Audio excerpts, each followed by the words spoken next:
Okay. Hello, I am RC Robbin, and welcome to the Natural Ones D&D show. This is episode 2. Before we get started, a little about, yes, absolutely. A little about us first. The 5 of us are from either New York or Connecticut. We've been playing D&D together at a table for about a year, but then COVID happened, and now we're on Zoom. We're also streaming on Twitch and YouTube, so if you're watching, thank you so much.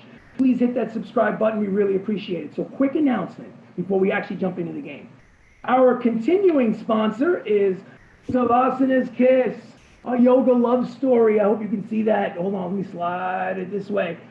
YogaLoveStory.com. It's a full-length romance novel on sale right now on Amazon and BarnesandNoble.com. You can download the Kindle for only 99 cents for a limited time, so get your hands on that. Before we jump into the game, each one of you, the 4 of you, which makes up the party, could you tell us your name in real life, your character's name, and maybe a little bit like what your character looks like? Whichever order you want to go, guys, take it away. I'm Theoden. My name's Matt, but I play Theoden. He's a dwarf, cleric. He's ugly as shit. He's got a crusty beard, mold on his face, the whole shebang. Oops.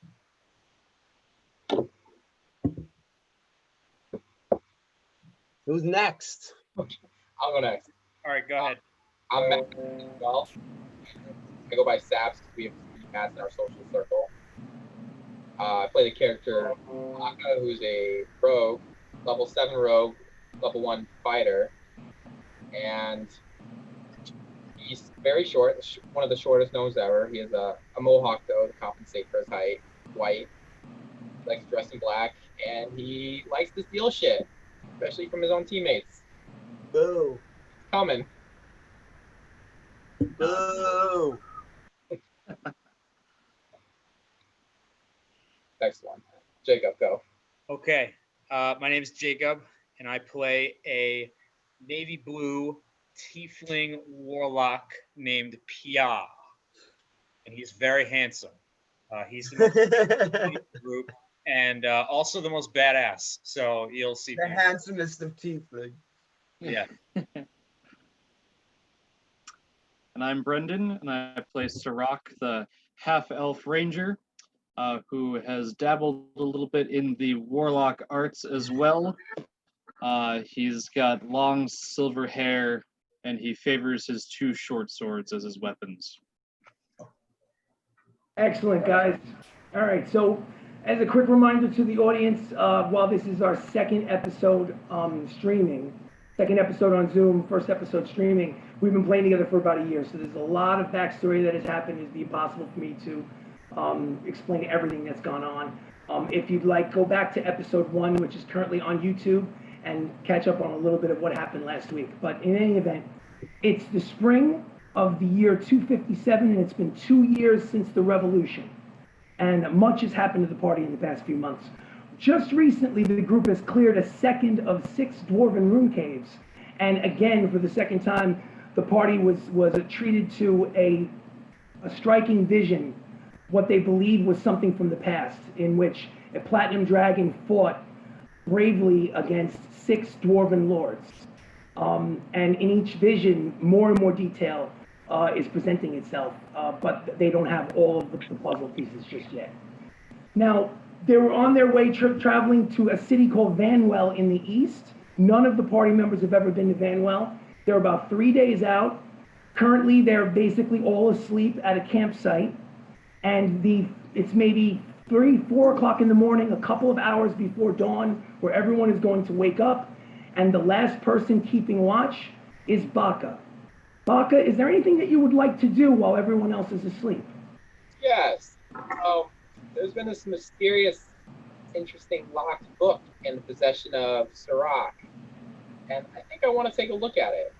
Oh, okay. Well, all right. So what you're referring to is, just to be clear, it's the book that you guys found in a chest back in Hornshire when you were dealing with the small brood of Katoa grouping.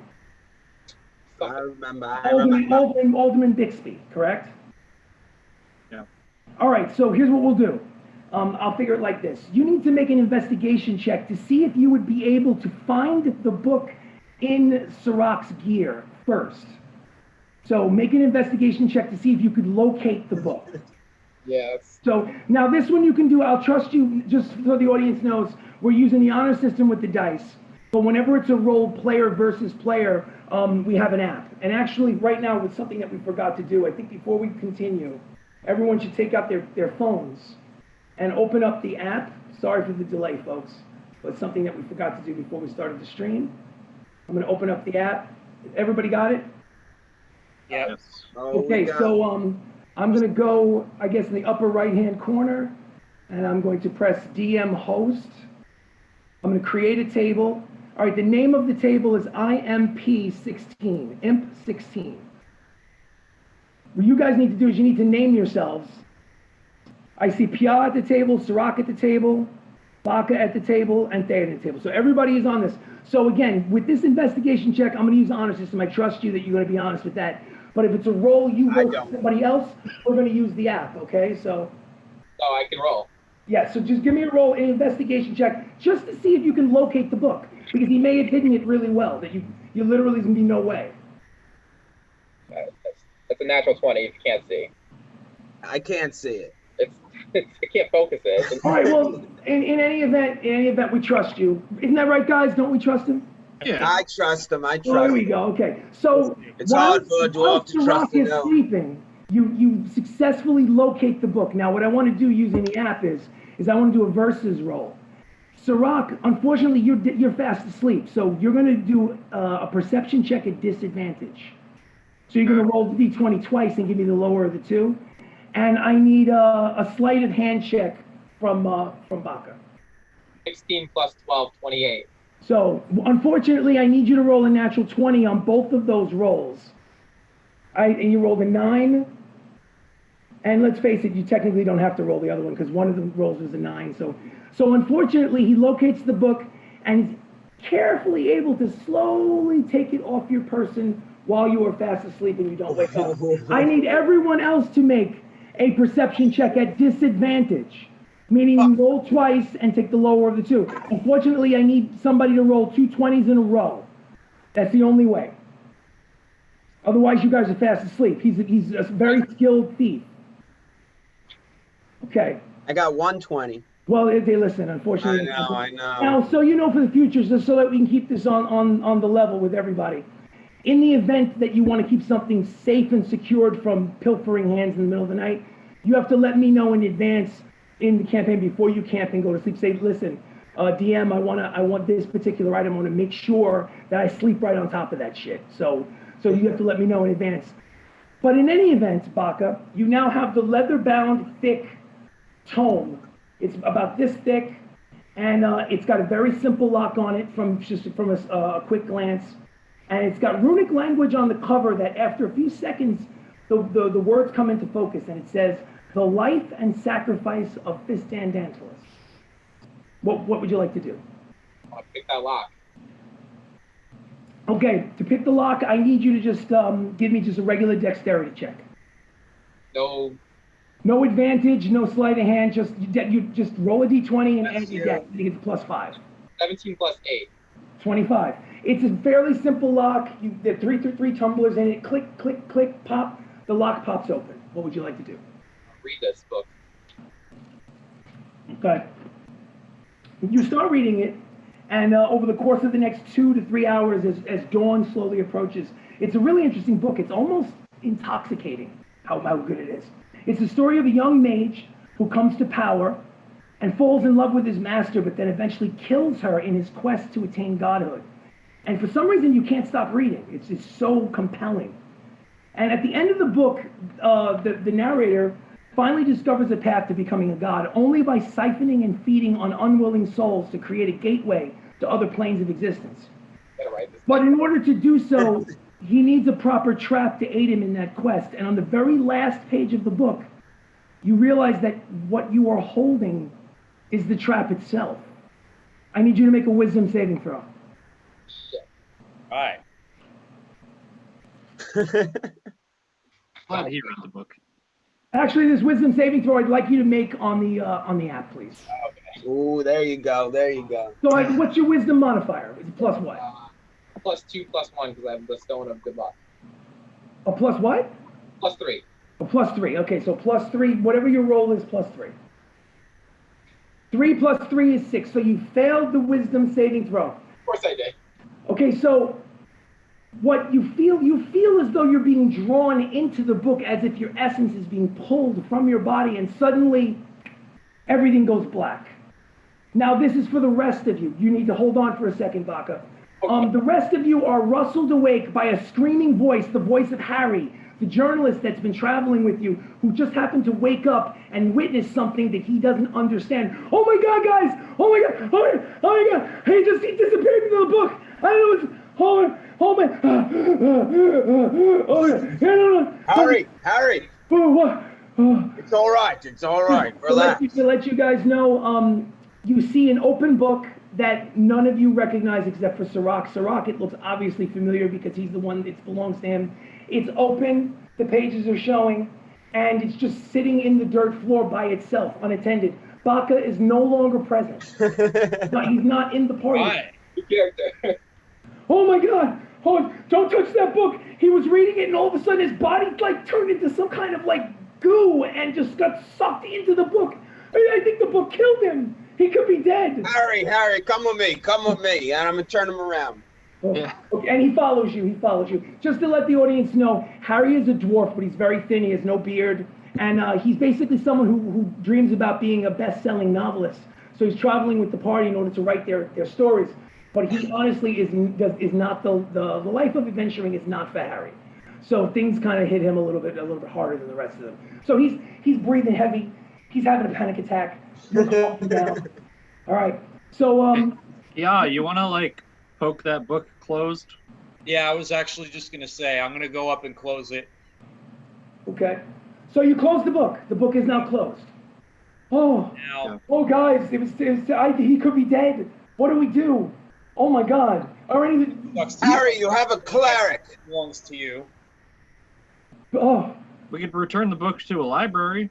That sounds fair, right? I think we might have some fun. Oh. Oh my God, wait, Pia, you're a wizard, right? Maybe you know something about how these things work. I'm not a wizard. Well, but I you throw a wouldn't call robe him and you that. shoot things out of your hands. I mean, I thought that's what all wizards do. No. Not quite. Oh. I'll explain when you're older. He ain't that bright. All right, well, now let's pause for just 1 second while you guys are getting together in a football huddle trying to figure out what to do next. Let's switch over to Baka, who didn't turn into a pile of mush. He actually does still exist, thankfully. So Baka, our halfling, our gnomish rogue, you find yourself on a gray beach with no water and no ocean. Only black pools of bubbling tar mar the landscape. You see only two things. 1 mile to the left is a massive black gate surrounded by a black stone wall that stretches across the horizon. And to the right, also about a mile away, is a small town that looks familiar to you somehow. Make a history check, just to see if you can recognize the town.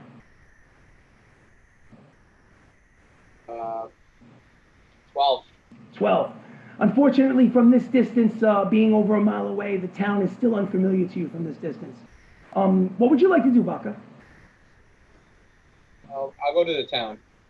As you walk towards the town, you notice that after 15, 20, 30, 40 minutes, an hour, no matter how much you walk towards the town, for some reason your perspective never changes and it appears as if you're still 1 mile away from the town. Is there anything else you'd like to do? I'll try the gate at the wall. And unfortunately, the same thing happens. As you try to approach the gate, you feel stuck and trapped and alone, and you feel like you're on the verge of madness. Let's cut from that and go back to the group with the book. What would you guys like to do? What do you guys think? I say we go back to sleep. Fuck the gnome. Oh my God. Fuck him. Oh. I could sleep. We should probably go get him. Wait. Wait, well, since you're not a mage, don't you think you should consult maybe like a magic user who would know about these types of things? I was actually going to ask who this book belongs to. Maybe he knows a thing or two about it that he hasn't shared with the group. Harry. I don't know. I couldn't. I was gonna say Harry knows about books. I just picked this up. I couldn't open it before, so I just carried it with me. Oh, okay. Oh my God, this is crazy. Well, we're going to a city, right? Vanwell, is that where you wanted to go next? I I mean, maybe you could find a magic user in that city that could tell you something about whether. I mean, if this book killed him and someone else reads it, it might kill them too. yeah, Maybe. but that's a risk I'm willing to take. You want to read it? Yeah, what we're gonna do is we're gonna get that bull We're back. gonna bring it. Yeah. Summon that demon, put the demon in the book. I don't want to read it. I want to get someone else to read it. All right. Well, let's go. I envision this going. We could deliver the book to his soon-to-be wife. Be like, hey, here you go. He can't run away from you now. Yeah.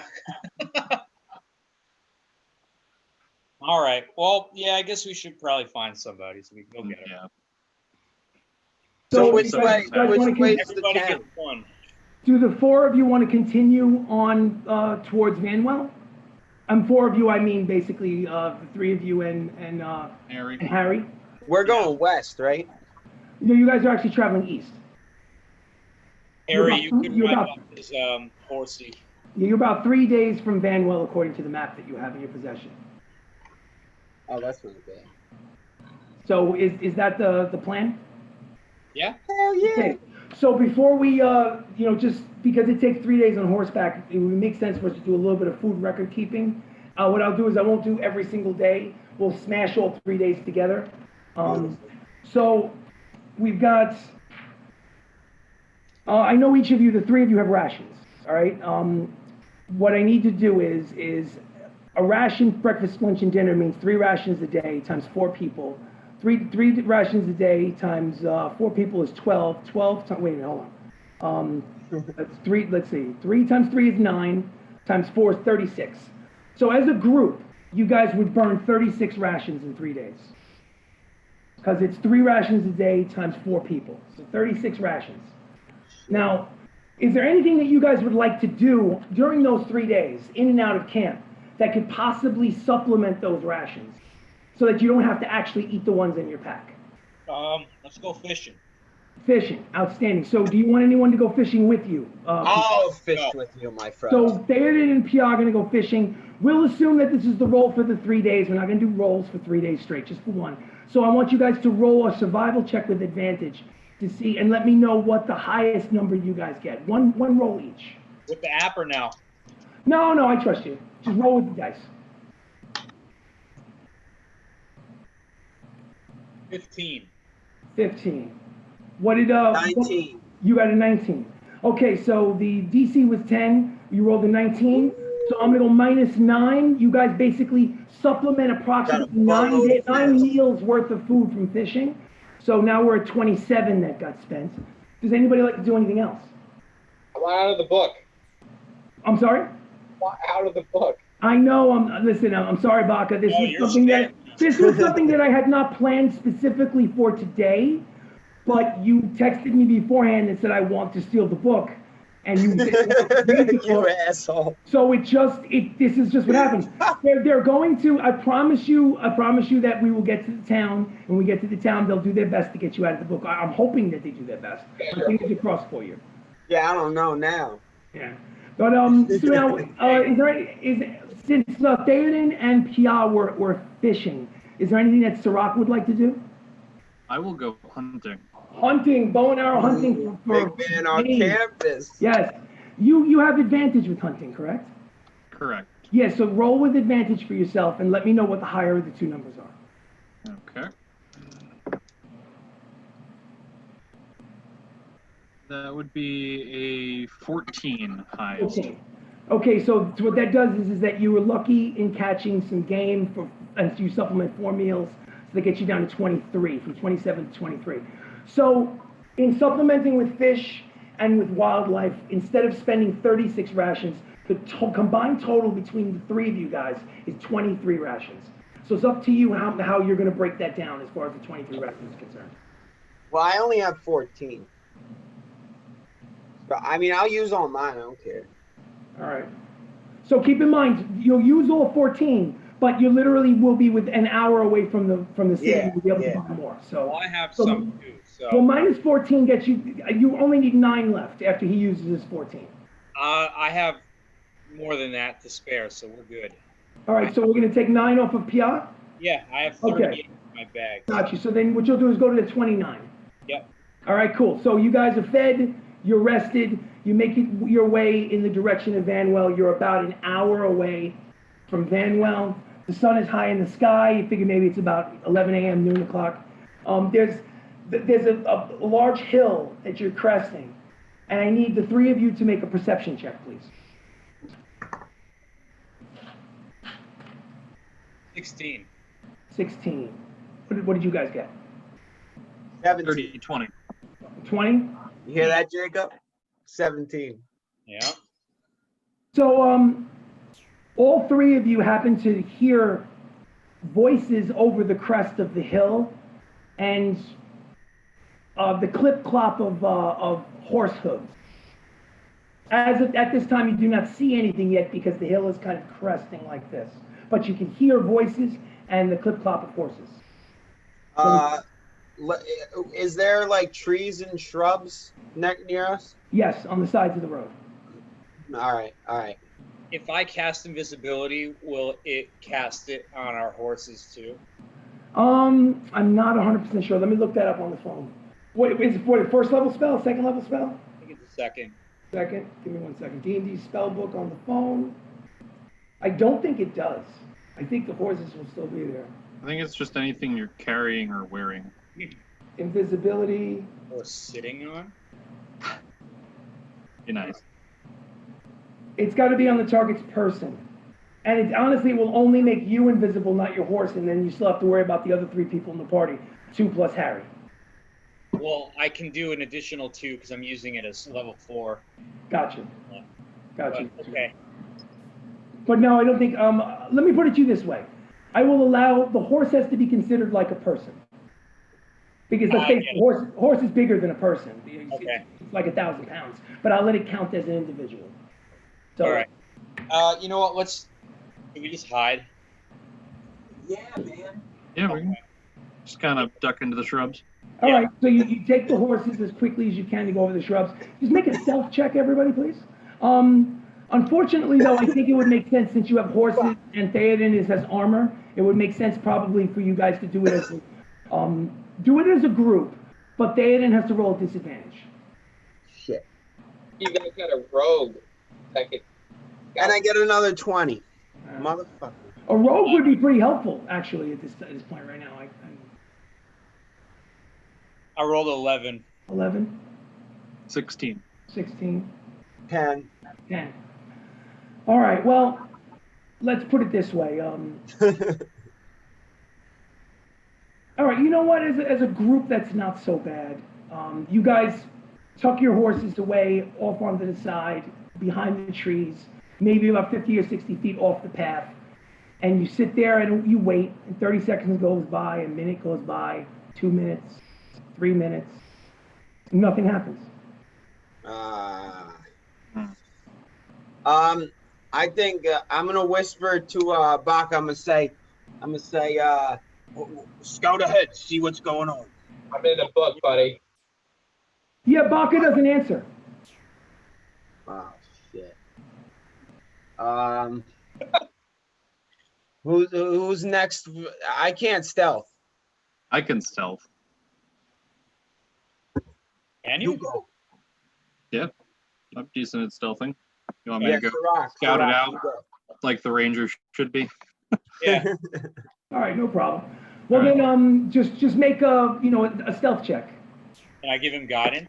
Yes, you can. All right. Poof. I mean, unless this was really, really hard. Okay, your guidance wasn't very good. I tried. 21. Oh, 21. Okay, you crawl your way over the crest of the hill, down on all fours, and within maybe a few hundred yards, you notice two things. One, about a mile in the distance, about an hour away, you see the edge of the city itself of Vanwell. And between Vanwell and you is basically a large group of soldiers mustering up after a morning of, they haven't broken camp yet. You see dozens of horses, they're tending to the horses, they're putting out the fires, they're taking the tents down. So basically they look like they're getting on their way. You have no idea what direction they're gonna go, whether they're gonna go towards Vanwell or away from Vanwell. But for whatever reason, they were camping outside the perimeter of the city, and now they're getting their stuff together to move. What would you like to do, Sirach? All right. Can I see if there's any kind of markings on their tents, or if I can see like a crest on armor or anything like that, a banner? Sure. Give me a perception check. Okay.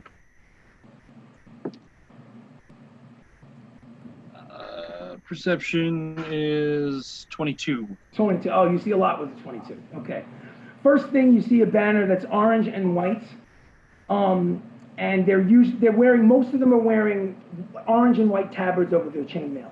And with the 22, you get a real sharp look at their insignia, the emblem. And it reminds you of the Lord's Alliance, one of the 5 factions that are prevalent in the realm. What you remember about the Lord's Alliance will either be from your own memory as a player or a role if you need be. You notice there's a tabaxi, which basically is riding around on horseback. A tabaxi, for those that don't know, it's like a cat person. He has what looks like gray fur, and he's riding around the camp basically barking out orders to other people. And at this point, I would like you to make another stealth check, just because you had to change your position in order to get a really good look. Okay. You're not too far away now, right? That'll be a dirty 20. Dirty 20? They don't see you. They don't see you. They look like they'll probably be ready to move. As a large group, they'll be ready to move probably, you estimate, maybe about 15, 20 minutes. They just haven't gotten their shit together yet. All right. What would you like to do? I'm gonna head back to the other 2, or well, 3 with Harry. Okay, gotcha. Let him know. Okay. So you fill them, what do you tell them?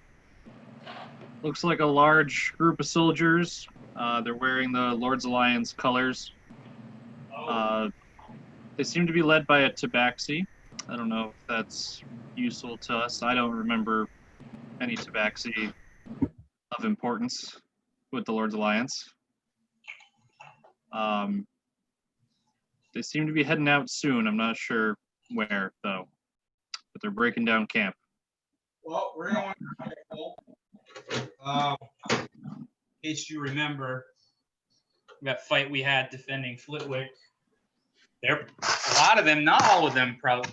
I don't think all of them know, but a lot of Theoden's gonna take out his crossbow. they're looking for us. Crossbow is out. Oh, yeah, they are looking for us. I'm thinking they could. How far are we from them? A couple hundred yards, like maybe the length of 2 football fields. Oh, okay. All right. What are you thinking? I think I'm fucked. Not you. My life is in your hands. Haken book. I would say we should try to find a way around them. Yeah. How many is there? Make a, well, you know what, let's make, since you didn't get a good view of them, Theoden, it's a good question. Let's assume you asked Sirach. Sirach, make a perception check for that specific question. Okay. 18. All right, with an 18, you did a quick count before you came back, and you estimate there's anywhere between 25 and 30 of them. Let's go around. Yeah. I like that plan. All right, so you make your way around. I'm assuming that you're in the scrub brush around the perimeter, around the sides of wooded area along the side? Yeah, with the two horses. Okay. I'm gonna need everybody to, I'm gonna make a stealth check for everybody, but unfortunately with the horse, no, you know what? I won't even do that. Just give me a stealth check. We'll just tie up the horses. Oh, you're just tying up the horses? Yeah, fuck it. Does everyone agree to do that? I don't know. We got money in our saddlebags. And just to give you a heads up, in order for you to make it to the city, it won't take you an hour. It'll take you about 6 hours to get to the city on foot, where it'll take you an hour to get to the city on horseback. So it's up to you. If we lose these horses, All right, we'll take the horses. We should take the horses. I'm not losing this horse. Okay, so I just want to. We'll do a group stealth check to see if you can make your way around.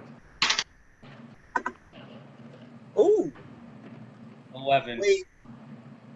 I'm not gonna say anything. I'm gonna say it. What, Aiden? I was gonna say, do I do disadvantage again? You know you do.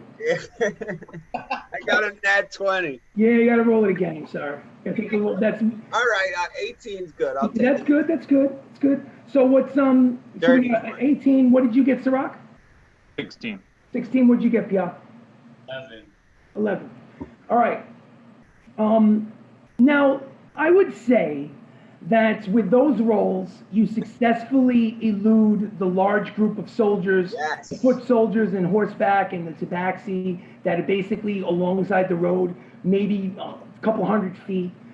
But unfortunately, there were 3 individuals from that same group scouting out the woods in the general area where you guys are, looking for something. And you run right into them. So you've got three Lord's Alliance soldiers on horseback. You guys bump right into each other.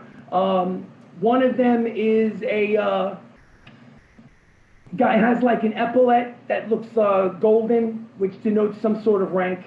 He's a dark-skinned human. He looks a little bit like Idris Elba in Ragnarok with the gray dreadlocks. Okay. And he goes, Holt, what are you doing here in these woods? Be asking you the same question. Yeah, I'm gonna put my chest out. Passing through. That's interesting. It's interesting. What faction are you gentlemen loyal to? What faction are you gentlemen loyal to? We're the Lord's Alliance. Oh, so are we. Make a deception check, Pia. Okay. Oh shoot. 21. He believes you and invites you to his camp. You got drinks. Of course we do. I mean, we're going to break camp in about 15 minutes, and we're actually heading our way. We're heading our way in the opposite direction, but we could escort you to the walls of Vanwell if you so desire. I'm gonna look at everybody like, We'll hang out at the camp and we'll take it from there. But Outstanding. So all 3 of you, including Harry, decide to, I'm assuming, make yourself known and head over to the larger group, correct? Yes, sir. Okay. So when he leads you to the tabaxi, who happens to be a male and actually has white fur. It's just from a distance he looks like he has gray fur because it's caked with dirt. They've been on the road for a long period of time. And the tabaxi basically addresses the Idris Elba with the gray dreadlocks as they approach, and he goes, Idris Elba says, he says, have you found them, Sergeant Luther? And then the dreadlock guy goes, no, Lieutenant Kryn. They've obviously eluded us. For now, I apologize, sir. No need, Sergeant. No need to apologize. We have more pressing matters to attend to, as you can see. Who are these individuals that you have brought to our campsite? Would you gentlemen, I am Lieutenant Kryn. This gentleman is Sergeant Luther. Who would you be? Theoden? Theoden of what faction? His real name. Of what faction do you show your loyalty, Mr. Theoden? That's no concern of yours. Oh, really? It's interesting because I don't notice any insignia or emblems on you. We left them. Does any of you, the rest of you, speak on your behalf? We left our emblems in our home city. That's interesting. We don't want them to get damaged during our travels. Interesting. They're dear to us. I need a PR, and I'll allow both of you to do it with an advantage. Either one person rolls a deception check with 2 rolls and takes the higher, or you 1 roll each. Theoden and PR, you guys decide. I'll do it. Oh, okay. So PR with advantage, deception check. I was gonna say 1 each, but that's all right. 16. 16. He looks you over, squints his cat eyes. Fair enough. There's no reason for us to make a mess of things. So you were making your way to Vanwell, correct? Yeah. You get the sense that he doesn't really believe you, but he doesn't really want to make a mess of things because he's obviously got other things that are more important on his schedule for the day. It's like one of those deals. And then, surprisingly, Sergeant Luther, the black guy with the dreads, looks at Sirach and all of a sudden goes, "You look familiar to me. Do I know you? I've met you somewhere, Sirach." Well, I didn't say my name. Oh, okay, well, you know what? I'll retcon that. Let's back that up and just say that he says, Yeah. "You look familiar to me." Sorry. Not familiar. I don't know. Do you want to make a history check? Sure, yeah. I'll Make a make a history history check. I think history is where I am not very good. That'll be 16. All right, with the 16, you know exactly what he's talking about. You've never had a conversation with Sergeant Luther, but he walked right past you. Everyone else in the group is originally from Flitwick, the town of Flitwick, but you're from Frinpool, the capital city of the Order of the Gauntlet. A year ago, when you were in a training tent, he walked right past you and made eye contact with you for a fleeting second, but you did not serve under him during training. That's probably what he remembers. He remembers seeing you there for that brief moment a year ago. But he, at this point right here in front of you, he's not quite putting 2 and 2 together. So what do you say to him? I would say, I would assume you've probably spent some time in Frinpool. Yeah. I trained there for a little while. Oh, I guess, yeah, that makes sense. I was there assisting the Gauntlet Master at Arms, so I suppose that makes sense. Just make a quick persuasion check. Sure. Persuasion is going to be 21. 21. If he had any suspicions or any doubts or any concerns, that 21 basically erased them. They invite you to sit down, take part in their wineskins. They are getting their stuff together, but it seems like a happy campsite, no animosity, no violence. If you'd like, you can continue on your way to Vanwell, if you so choose, with your horses. I'm down. Yeah, after a few drinks, I'm good to move out. Yeah. All right. Avoided a very messy combat, gentlemen. Thank you so much, because I have no idea. Now that we lost our rogue, I'm not sure how successful that combat would have been. Yeah, I mean, Okay. they didn't ask me my name. I was going to tell them my name is Nog the Great. Why are you guys being confrontational, Matt? Especially you. So let's say it's about 1 p.m. and you make your way to the outskirts of Vanwell. It's larger than Flitwick, but it's not as big as that capital city of Frinpool. There's a 20-foot outer wall that defends the city. It's made of red brick in a staggered pattern. It looks really sloppily made, but it also looks sturdy. And the main supply line to enter the city through the well-guarded front gate is about a quarter of a mile long, with various supply carts leading up a winding hill. Do you gentlemen approach the guards at the gate and seek entry? I'm going first. Go ahead. All right. Halt! What business do you have in Vanwell? Trade. What? We would like to trade. Trade. If you do not have a home or have specific business in Vanwell, you need to pay a fee of hold on a second. He goes into Or a pouch. what? He pulls out a pouch, a thing, and opens up a thing. It looks like a piece of paper that he's basically read over and over and over again. He looks bored out of his mind, some kind of like decree or something he has to read to you. Oh my God. There's a fee of 4 gold to enter the city, which includes the stabling of your horses. If you are killed or wind up in jail, we keep your gold and sell your horses. Otherwise, when you leave the city, we give your horses back and refund 2 of your 4 gold, 50%. You know what? That's not a bad deal. No one's allowed to enter the city with weapons, no exceptions. We safeguard all weapons under lock and key in the gatehouse, which is there. Ooh. All magic within city limits are strictly prohibited. Any use of magic is a capital crime, and you'll be sent to the lawmaster for harsh judgment. Weapons. I'm gonna slip him 10 gold and tell him I'm keeping my weapons on me. Oh. And I'm gonna toss him. I'm gonna flick up. Yeah, I'm gonna flick 15 just so it's more than Jacob's. All right, so 15, 10.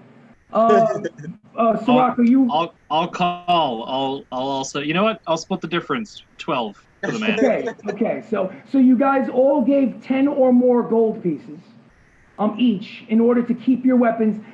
That deserves a persuasion check with advantage, I would say. So I need 2 people to roll or 1 person to roll twice. Persuasion check. I'll do it. Or I'll do one. I already rolled. All right, so the other one is 22. 22. What'd you get, David? 17. All right. Well, the 17 would have been enough. The 22 is certainly icing on the cake. He looks one way, he looks the other way, and waves you through. You guys enter the city. So I'll make sure to pull my cloak over my weapons. And the irony is that when you enter the city, even though he read from that decree, you look around you and everybody's carrying weapons. So you guys weren't the first to think of basically greasing the guards. Son of a bitch. Yeah. So you're in a main thoroughfare of a very busy and large city. In the area in which you're standing, everything looks like they're private houses. Doesn't look like any shops or stores. It just basically looks like private little cottages and whatnot. It seems like it's a very big city. What would you guys like to do? Are there signs? I'm sorry, what? Are there signs? Make an investigation check.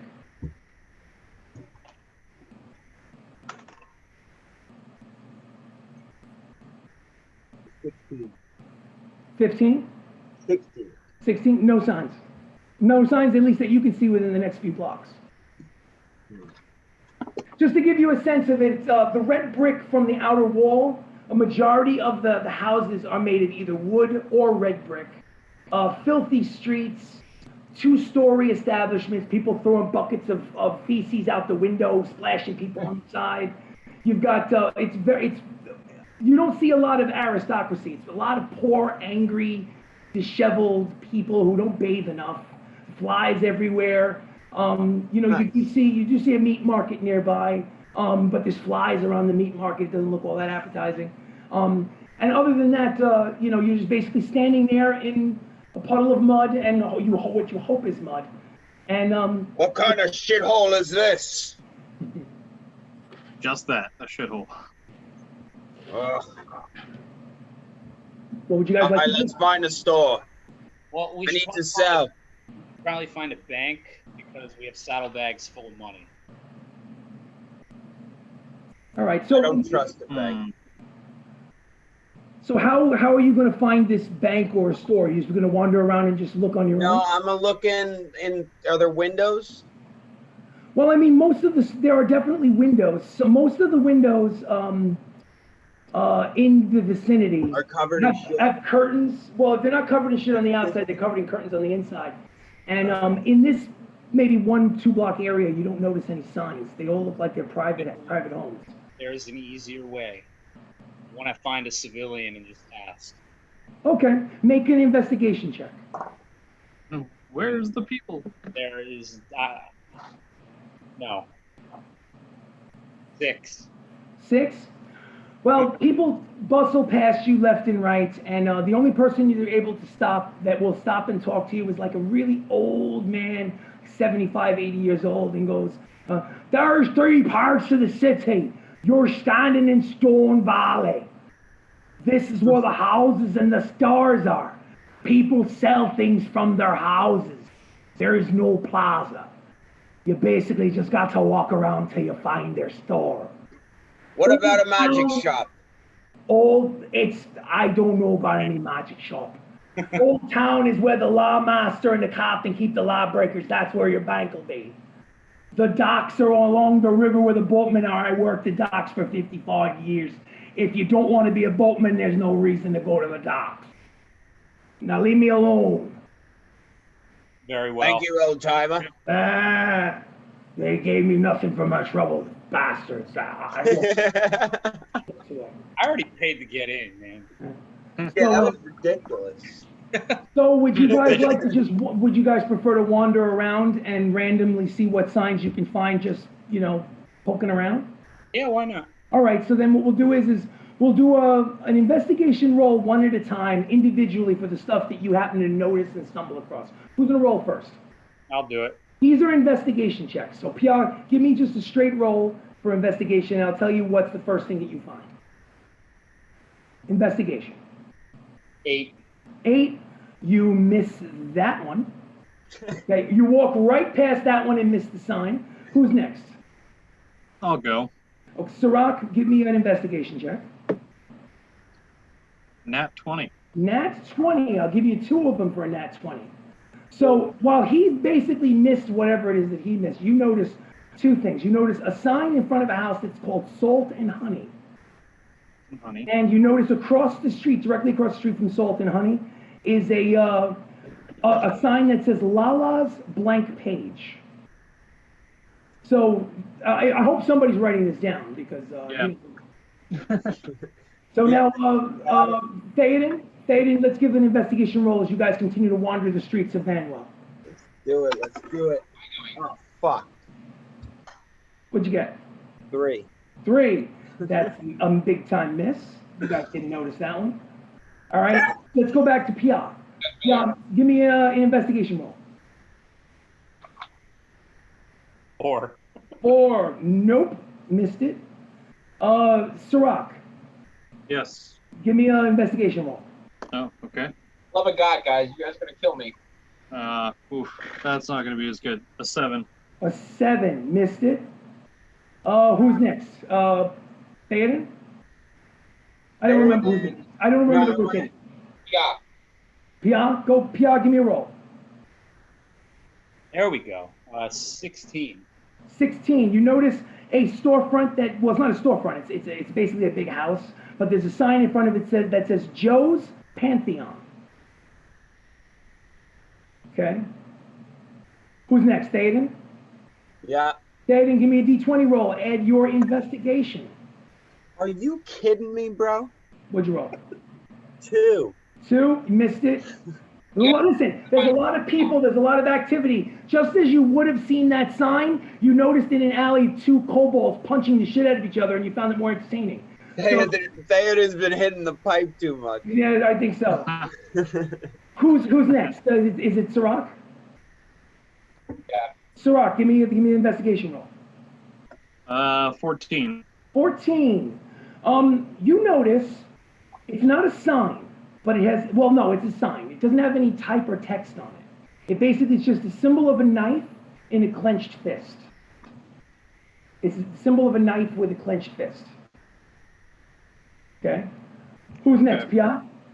Yep. Pia, give me a D20 roll, add your investigation. 17. 17. The Violet Menagerie. There you go. The Violet Menagerie. Who's next? Theoden. Theoden, give me a D20 roll. We got to check that. 11. 11. 11. The sharpened blade. The sharpened blade. Sharpened blade. And who's next? Who's after that? Is that me again? Rock. Oh. I think it's me. Go for it. 16. 16. Tully's Tanner. Tully's Tanner. Tanner. And this is the last one coming up. Who's making the last roll? I'll do it. Go for it. 11. 11. There's no sign in front of this house, but it looks a little more expensive than the other ones. And you notice a spark of something behind the closed window, almost like a lightning bolt flash, or something that looks very 21st century, like somebody turned on a light and turned it off. So it's just Photo booth. So Let's take selfies. So now, that's basically for you guys. Let's say it took you about 2 hours. So it's 3 o'clock in the afternoon. You're wandering the Stone Valley of the city, which is one of the 3 sections. And these are the stores that you happen to notice. Based on the stores that you found, what would you like to do? Rock, can I see Baco real quick? Can you what? Can I see Baco real quick? How? The book. Oh, the book. You want to see the book? Yeah. You have to talk to Sirach. Sirach has the book, I'm assuming. Yes, Rock, can I just see that book for a minute? I promise I won't steal it. I trust you. Just if you get sucked in, I can't help you. That's fine. Just closing the book again. So, All right. hand over the book. Keep in mind, just to let you know, Sirach, before you hand the book over to Pia, he unlocked the lock. He didn't break the lock. So theoretically, if you wanted to, you could re-engage the lock. But once you do, it's locked. You need somebody to re-pick it. So it's really. I didn't re-engage the lock. Okay. Yeah. So Pia, he hands it to you, and you notice that the book can be locked again, but it's not locked yet. I just want to put my ear up to it Okay. Make a perception check. while it's closed. I want to see if I can hear anything. In the book? Yes. 11. Nothing. You don't No. hear anything. No. Yeah, that was worth a shot. All right, here, you can have So it. weird, this book's not saying anything. I wanted to see if he got maybe sucked in and maybe he was screaming for us or something. All right, I'm going to give it back. Baka, are you screaming for them? I'm not screaming for them. I'm like He's lost. tribal dance around, around the mud, and I'm just going crazy. Started a new life for himself.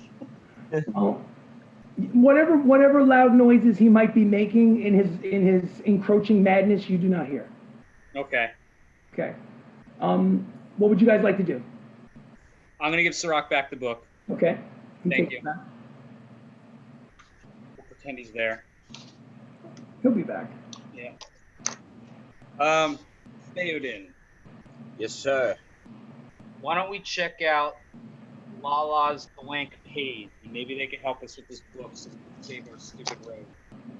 You took the words right out of my mouth. All What right. I was thinking as well. Sounds bookish. Oh, to he's me. back. He's back. All right, let's do it. You have the book now, by the way. Okay. You didn't hear that. I will put the book back in my pack. Okay.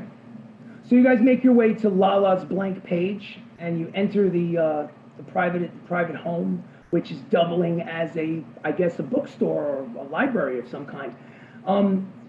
Literally thousands and thousands of books on every conceivable surface.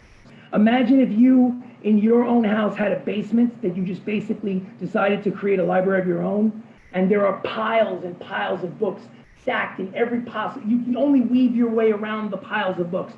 They are in here with no rhyme or reason whatsoever. If you're looking for the Dewey Decimal System, it has not been invented yet. So there was an old woman, human, white hair, braided, with wire rim glasses.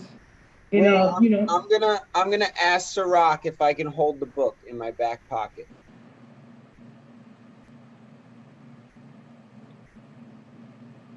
Theoden, why do you want to hold the book? It's in my pack. I mean, I just not in your pocket. I have an idea. All right, sure. I'll dig the book I'm back gonna out. take it and I'm gonna wedge it in my chainmail. Okay. And then as we walk up, I'm gonna rip ass. Okay. Make a performance check. Ooh. 15. Somewhere down below, you find just the right amount of sulfur in Yes. order to let loose an impressive display of gas and air. Yes. For what purpose? Because what's his name's in there? What's his name? The gas bucket out. Baka's in there. Oh, I see. Yeah.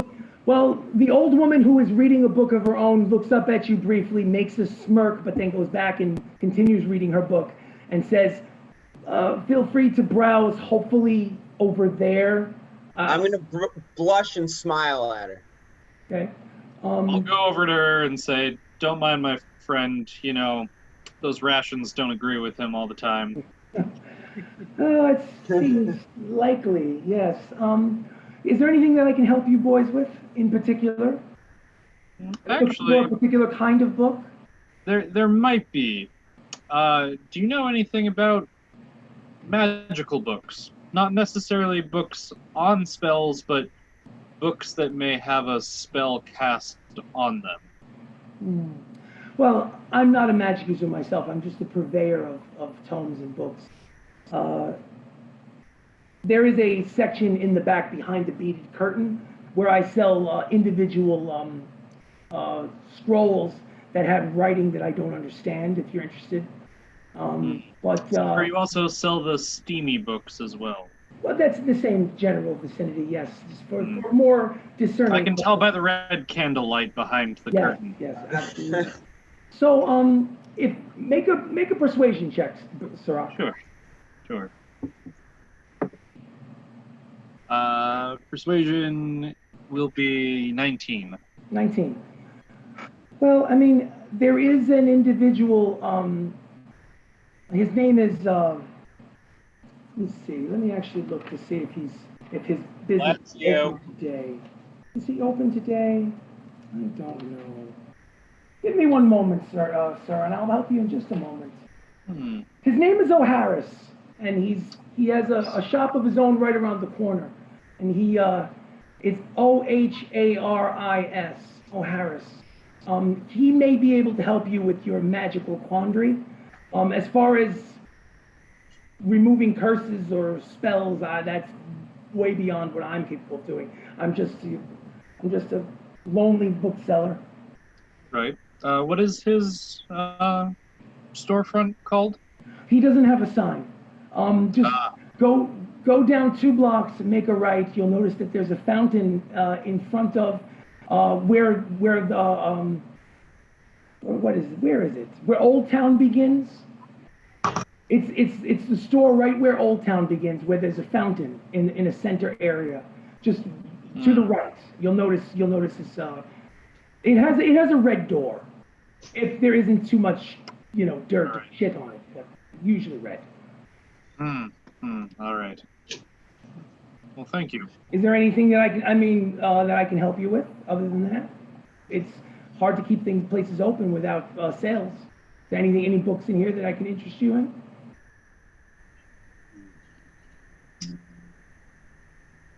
Do you have any books on beasts?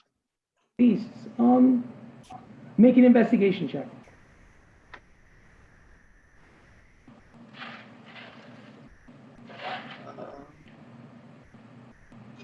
16. 16. She points you in a certain area that has a pile that has information about various beasts and flora and fauna. Is there any specific reason that you're looking for? Is some sort of game mechanic that you're looking to accomplish? Just any further information about creatures in the area. Gotcha. Well, Further my knowledge, really.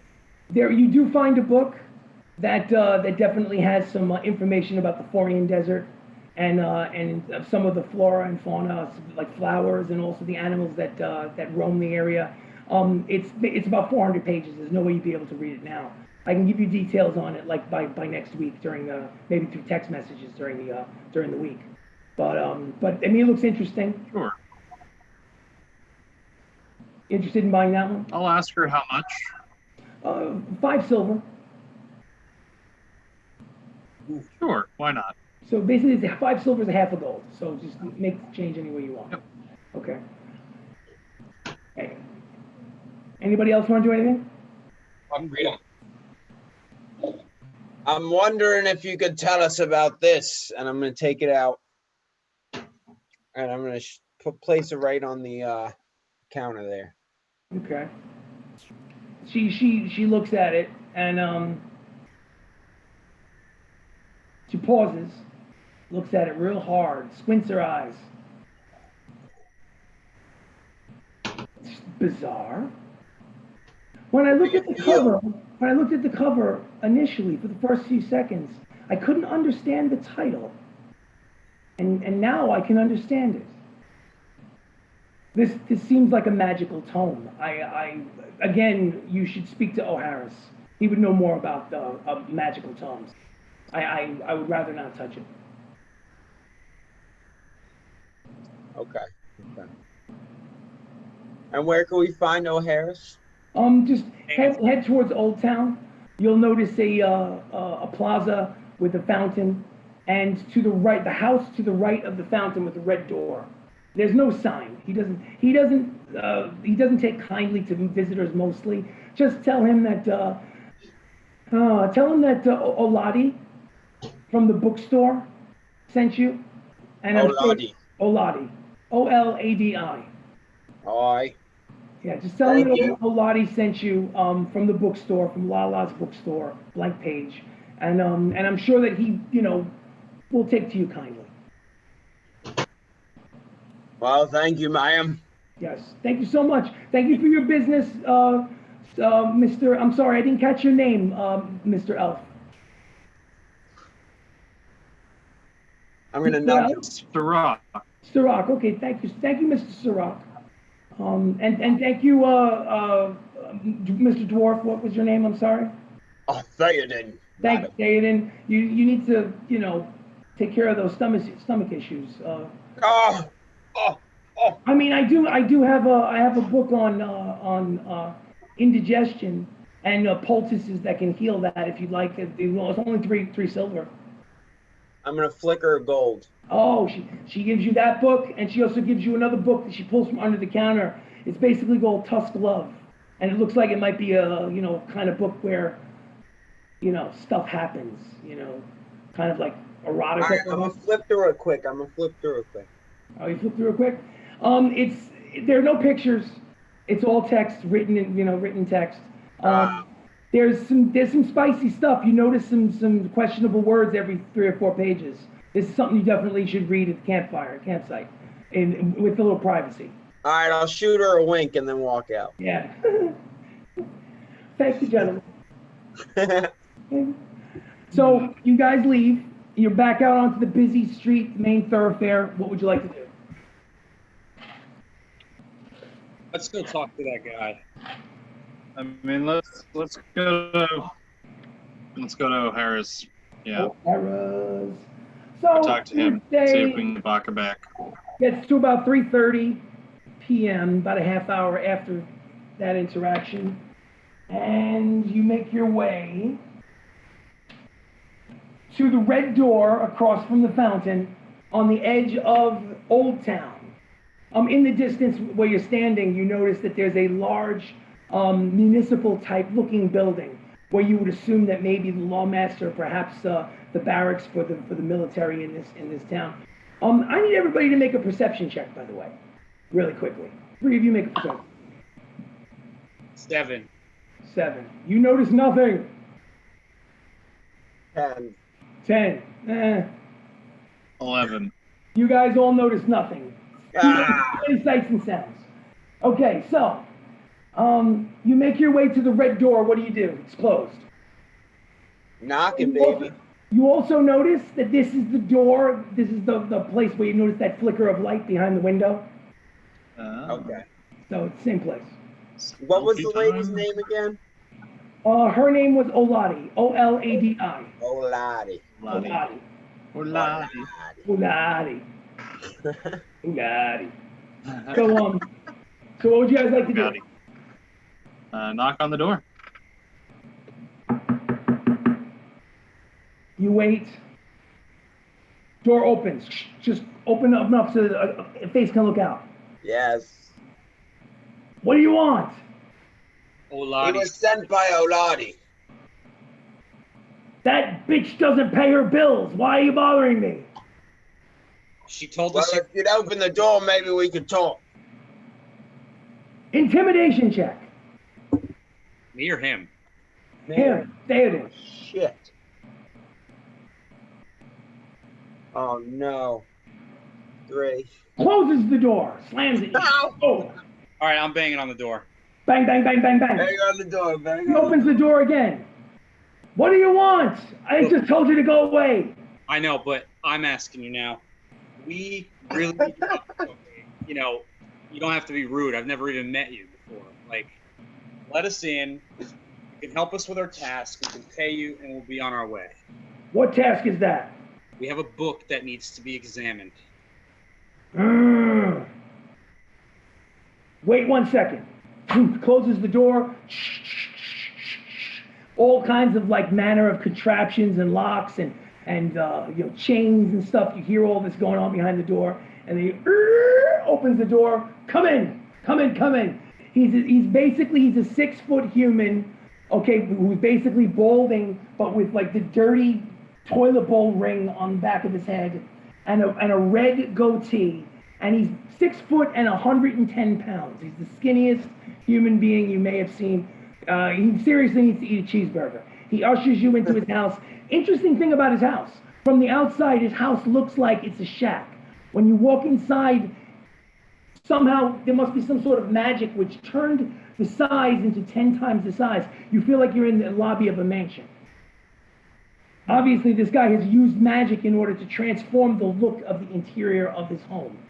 There's like a chandelier and 2 staircases wrapped around leading up to a 2nd level with a red carpet, and it's really impressive.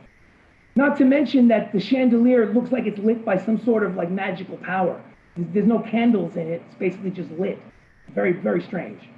Some new technology that maybe sometime, somewhere in the future, you guys might actually learn, but not yet. Nice place. Come with me, come with me, come to my study. Open the door. Follow. All right, he brings you into another large room, again, impossibly large, which has comfortable couches, a roaring fireplace, an oak lacquered desk, a recliner, pictures of, I'm gonna go put my hand by the fire. Okay, you don't feel heat. Oh, okay, You don't okay. feel any heat. So, what's this book? What is this? What are you talking about? I'm gonna take it out and hand it to him. Whoa. Backs off, put it on the desk. Wait, this. Wise man. Wise man. Put it on the desk. I don't want to touch it. All right, man. All right. I'm gonna put it on the desk. He gets out a single eyepiece, like a spectacle. I know it's got a name, maybe a monocle, I guess is the name for it. Yeah. Look in his eye, right? Looks at it. He goes, "This is a very dangerous artifact. What are you doing with it? What's the meaning of this? You want to sell it?" I'm gonna look at Sirach. No, we shouldn't sell it. Why would you want to buy this in the first Well, place? after. Yeah, but you said it's a dangerous artifact. Why would you buy it? To sell it. Well, I can make a mighty profit on this. who wants this? I don't know. I certainly don't want it. It's dangerous. What does it do? Hold on, give me a second. He moves his hand over the top of it. Our friend is in it, I think. You're what? Yeah, one of our companions might be inside the book. He fell Only a inside. complete fool would tamper with such an item. Well, he is. Well, he is a complete fool, so... You haven't met him yet. If he's trapped in there, he'll die or be driven mad or both. Oh, that doesn't sound bad. You get him Hold out. up. He casts some sort of cantrip or something on the outskirts of the book. Like you see blue like pieces of light float from his hand and encapsulate the book. The book floats off the counter about 6 inches and it kind of spins around. He looks at the back, looks at the front, spins it around as it floats in the air, levitating over the table, and lets it rest down softly. The blue light disappears and he goes, I can save him, but the price will be high. How high are we talking? We need 3,000 gold pieces worth of gems that will be destroyed as components.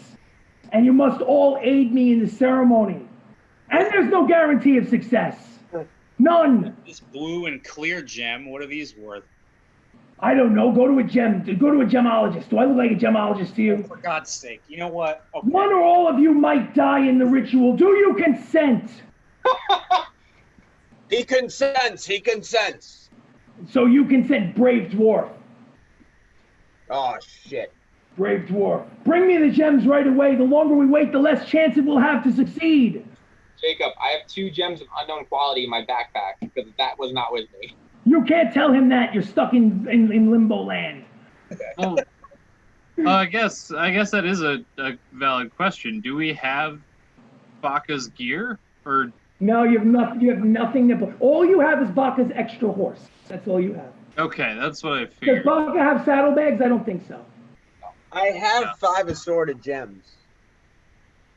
I have a gold ring, and I have a blue and clear gem, and then I have a lightning bolt pendant. Well, I here's the think situation. we got enough gems. He tells you on the side. He says that if you go into Old Town, next to the municipal building is the gold exchange, where you can go and basically you can exchange your gold, your platinum, your silver for gems in equal value, and you can also there are appraisers there that for 10% off the top will tell you what something is worth and exchange it for you. So he tells you that he points you in the right direction if you so decide to bring him 3,000 gold pieces worth of gems in order to rescue Baka. What's your best price? This price is not negotiable. It's the value of the gems. Any less than 3,000 worth of gems, Wait, and the spell guys. will not work. How much do we have in our saddles? Our saddle bags. I think you got a total of, I think it's 500 gold pieces for each horse, 250 and 250. So technically, the 2 people who have the saddlebags have an extra 1,000 gold pieces. Okay. Can I insight check him? Sure, go for it. 3. 3? Seems like it's telling the truth. Why are you guys rolling so low tonight? Dude, I don't know. It's gonna Seems be like like he's telling the truth. He seems very honest. Yeah, at least What? everyone knows we're not bullshit. So Theoden, talk to him for a minute, and then I want to step aside, not necessarily out of sight, but just pretend like I'm poking around, Okay. and I want to use Dark One's Blessing, Mhm. which will actually I don't even think I have to do that, but I want to add 10 to that. 10 to what? What are you looking to accomplish? Let's just get it out in the My open. insight check. Oh, you want? Well, you kind of already did. You already did the insight check. You can't really do it again. I'll tell you what. If you want to pull somebody aside and coordinate someone else's insight check, I will allow it. But that person has to ask a question. He has to answer it, and it's the answer that you'll be able to tell whether it's true or not. If you've already done an insight check, you can't do 2 in a row. That's not how it works. Oh, I didn't know that's how it works. Okay, never mind. Forget it. I mean, I have a question for him if you want to collaborate. Yeah. All right, well, Theoden is talking to him. Theoden, first of all, give me a line of bullshit that you're using to distract him. How are you distracting O'Harris? All right, I'm gonna say, how long have you lived here? It's a nice place. Why are you asking me these strange questions? You get off getting at the gems. Off getting the gems, we're just talking. Make a performance check. While he's doing that, Sirach, I think you guys full of shit. You need to see if you can figure something out. What'd you roll? Well, 5. Roll the 5. Okay, so I'm gonna make a perception check for the other guys. All right, well, I rolled, honestly, I want Sirach and Pia to make stealth checks. 11. I'm using a different Roll dice, an not 11. this one. Dirty 20. Okay, so you rolled an 11, you rolled a dirty 20. I only rolled a 9 for his perception. So you were allowed to have this conversation without him noticing he's engaged with Theoden at the moment. So what did you guys say to each other? I said, Sirach, I think this guy is full of shit. I don't trust him. Maybe he can break the spell, but I don't think those gems, or at least that many, are necessary. Maybe you could see if you can talk him into, lowering the price, or maybe he's just trying to make a buck off of us. Yeah. I was thinking that gem price is a little high. He's probably making a buck off of us. I don't believe that the spell component is that pricey. No. So what do you guys do? The conversation between O'Harris and Theoden is running a little thin. If you're going to make a move, if you're going to do something, the time is now. Oops. All right. I'll go back to O'Harris, and Sirach will say, this 3,000 gold worth of gems, is this the spell component you need, or are you looking to make a little bit off of us as well? So you asked that question. Pia, the Dark One's blessing, it gives you the +10. Is that something specifically for you, or can you transfer it to someone else? For me only. Oh, for you only. All right, This but is to the DM, though, because Baylor kind of runs both Sirach and I. That's up to you.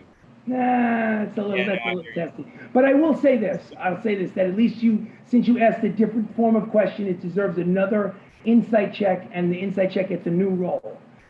Do you want to try to give him guidance without him noticing? Yeah, what the hell? All right, you have to make a sleight of hand check to do the sleight of hand on the guidance without him noticing. Okay. Sleight of hand. Oof. 8. 8. I'll make a perception check. I rolled an 11. So he notices you making I'm Warlock. Yes? Cut that shit out. I'll banish you into some nether plane of existence. We'll never see you again. Oh. So you do not get the guidance, but you do get to insight him when he tells you that no, I need 3,000 gold pieces of worth of gems in order for this to work. Insight? Me? No, actually Sirach. Yeah. So Sirach, make an insight roll to see if he's telling the truth. 16. 16? Yeah. With a 16,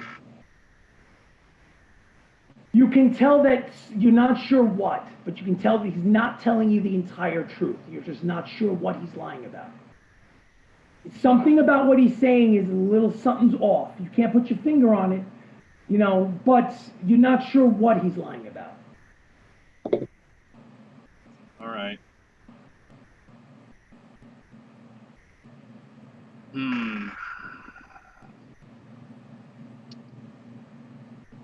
All right. Your friend is going to die or go crazy in this book. Either go get the gems or take your book out of here. I mean, he can go crazy. That's fine. We'll get him out after he goes crazy, because he was already kind of crazy to begin with. Yeah, So that's between you and him. I don't even know you guys. yeah. All right. You know what? We'll go get your components. He snaps his fingers, and all of a sudden, all of you appear outside his door.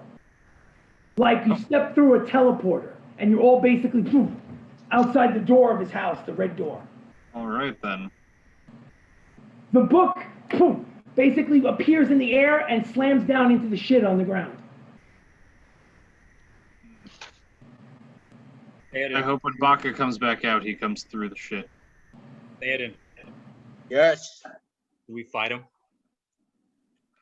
I'm gonna. What, He just teleported us outside. I don't think we should fight him. I'm gonna put my hand on my my hammer. Hand is on the hammer. Yeah. Is it a death wish? What do you Harry, what do you think? And then I'm gonna What do you look. mean? What do I think? What do you I'm guys? gonna look I at think. PI and then just pretend I'm scratching my back. I'm just writing this story. I'm not a part of. Well, I mean, what do you mean? What do I think? What are you asking me? I don't know. Do you know these people? I don't know. I've never been to Vanwell before. This is very scary stuff, to be completely honest. And I think I'm about to get a panic attack, to be completely honest with you. Fine.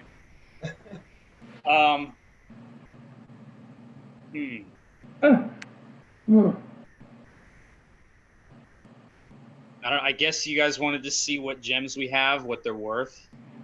Yeah, then we'll assess from there. Okay. See what we can do. All right, cool. So it's easy enough, considering you're on the border of Old Town, to find the Golden Exchange. A majority of the tellers in the Golden Exchange are a combination of gnomes, halflings, and goblins. It takes you maybe another half an hour, so it's about 4 p.m. in the afternoon. It takes half hour online before you end up at the front. There's an iron gate in front of them with a separation about 6 inches in front. And the goblin goes, "So what do you do? What are you here for? What do you need? What do you want? You want exchange? What do you want exchange? I want to know what these are worth, and What do you want to know what's worth? What do you show me?" I'm gonna give him my lightning bolt pendant and my blue and clear gems. And I'm gonna hand over my 5. Okay, hold on 1 second. Let's do one at a time. All right. I'll allow you guys to keep track. So each in turn, he takes that black eyepiece that you always see jewelers basically looking at stuff in, you know. I don't know what the hell that thing's called, but you've seen it in every movie and every TV show. Put it in their eye like this, and they look at it and they put it up to the light. So the necklace, I'll give you the necklace. In all honesty, it's worth 250 gold. At 10% of 250 gold is 25 gold. So I'll give you 225 gold for the necklace. I'm gonna flip him 1 platinum and tell him thank you. I'm gonna keep them. You don't want to make an exchange? No, I just want to know what they're worth. All right, this platinum, I'll definitely be able to appraise a few of your items for the platinum because it's very generous of you. So, Absolutely. all right, so the necklace is 225. It's worth 250, but you can get 225 out of it, first of all. Now, what's the next one you show me? Give me the next one. My blue and clear gems, so 2 gems. The blue gem is a piece of shit. It's worth only 5 gold. So you get 4 gold for it, basically. The clear gem is cubic zirconia. It's not a real diamond. It's only worth maybe 1 gold because it is pretty. You could probably put it in a post, put it on a ring, and fool somebody into thinking it's something valuable. But it's only worth about 1 gold. What else you got? I do have this gold ring. The gold ring. The perfect gold ring. That's how you described it. The gold ring. He looks at the ring and goes, "Oh, this is a beauty. This is a beauty. I could probably, oh my goodness. Yeah. I could give you like 100 gold for this.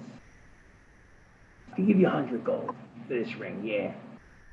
Would you like me to want to make the transaction right now for 100 gold for this ring? I'm gonna give you another platinum as a thank you. No, but you're not gonna make the transition? Okay. I give you 110 gold for this ring. No, thank you. 120? Here's a platinum. All right, no, keep your platinum. Keep your platinum. I'll give you 200 gold for this ring. I don't care about any of the other stuff. I want this ring. No, thank you. All right, you know what? I'll tell you what. This is bold. I'll trade you this ring for 3,000 gold worth of gems. Make a persuasion check at disadvantage. Okay. They're fucking nat 20 those. Wow. I don't know if you can see this. A 1 and a 2. No, I rolled 2 18s. Did you? What's your persuasion plus? Plus 7. So you rolled a 25 and a 25. Yeah. Okay, boy. I tell you what. Let me go in the back. You throw in the necklace and that ring, and I'll come out with a bag filled with 3,000 gold pieces worth of gems. Do we have ourselves a deal? What What do you boys think? I don't have time. My supervisor's gonna be over my shoulder any minute. I'm not gonna be able to go get the bag. Do it. All right, fine, let's do it. All right, give me the ring. Give me the ring. Okay, so I got the ring and give me the necklace. Give me the necklace. Oh, okay. Here. Okay, so he takes the ring and he takes the necklace. He runs in the back on his as fast as his little feet will take him. He's basically, he's a light green goblin with like big ears and, goofy smile, big bug eyes. And he runs in the back. He comes back out with a sizable bag of gems. Like, we're talking like this big. Okay. Whoosh! Opens it up and it is sparkling of all varieties of colors. There is a massive amount of fucking value in this thing. It might even be worth more than 3,000 gold pieces worth of gems. Excellent. Hell yeah. This is for you. Now get out of here before I get myself into trouble. All right, I'm gonna hide this bag of gems behind my back or in my cloak. Gotcha, done. I want to ask him, what was so special about that ring? Well, I mean, I'm no expert, but that ring's got a magical aura about it. I don't even know exactly how much it's worth, but I know it's no normal ring. That's definitely a magical ring. So, but the deal is done. You cannot renege. There's no refund, no returns. No, won't kill me. No returns, but it's the deal is done. You have your gems. Congratulations. All right. So, is any of your friends need dealing with? You need to go outside though. You got to get out of here because I'm in trouble. All right, I'm out. All right. Thank So you. while you're standing outside, does Sirach want to appraise anything? Sure, why not? I've got 2 green and 2 red gems that I want to get looked at. The green one is pretty decent. It's an emerald. It's a rough cut. I think it's worth about 40 gold. I think you probably could get about 35 gold on the open market for it. What else do you got? You got a green one, what else? The red gem. Oh, the red one is valuable. The red one is worth 500 gold pieces. Again, it's always 10% off the top, so it probably would get you maybe, I'd say, about 450 gold on the open market. My fee is 1 gold, please. Unless you're looking to make the transaction, in which case I make that for you today.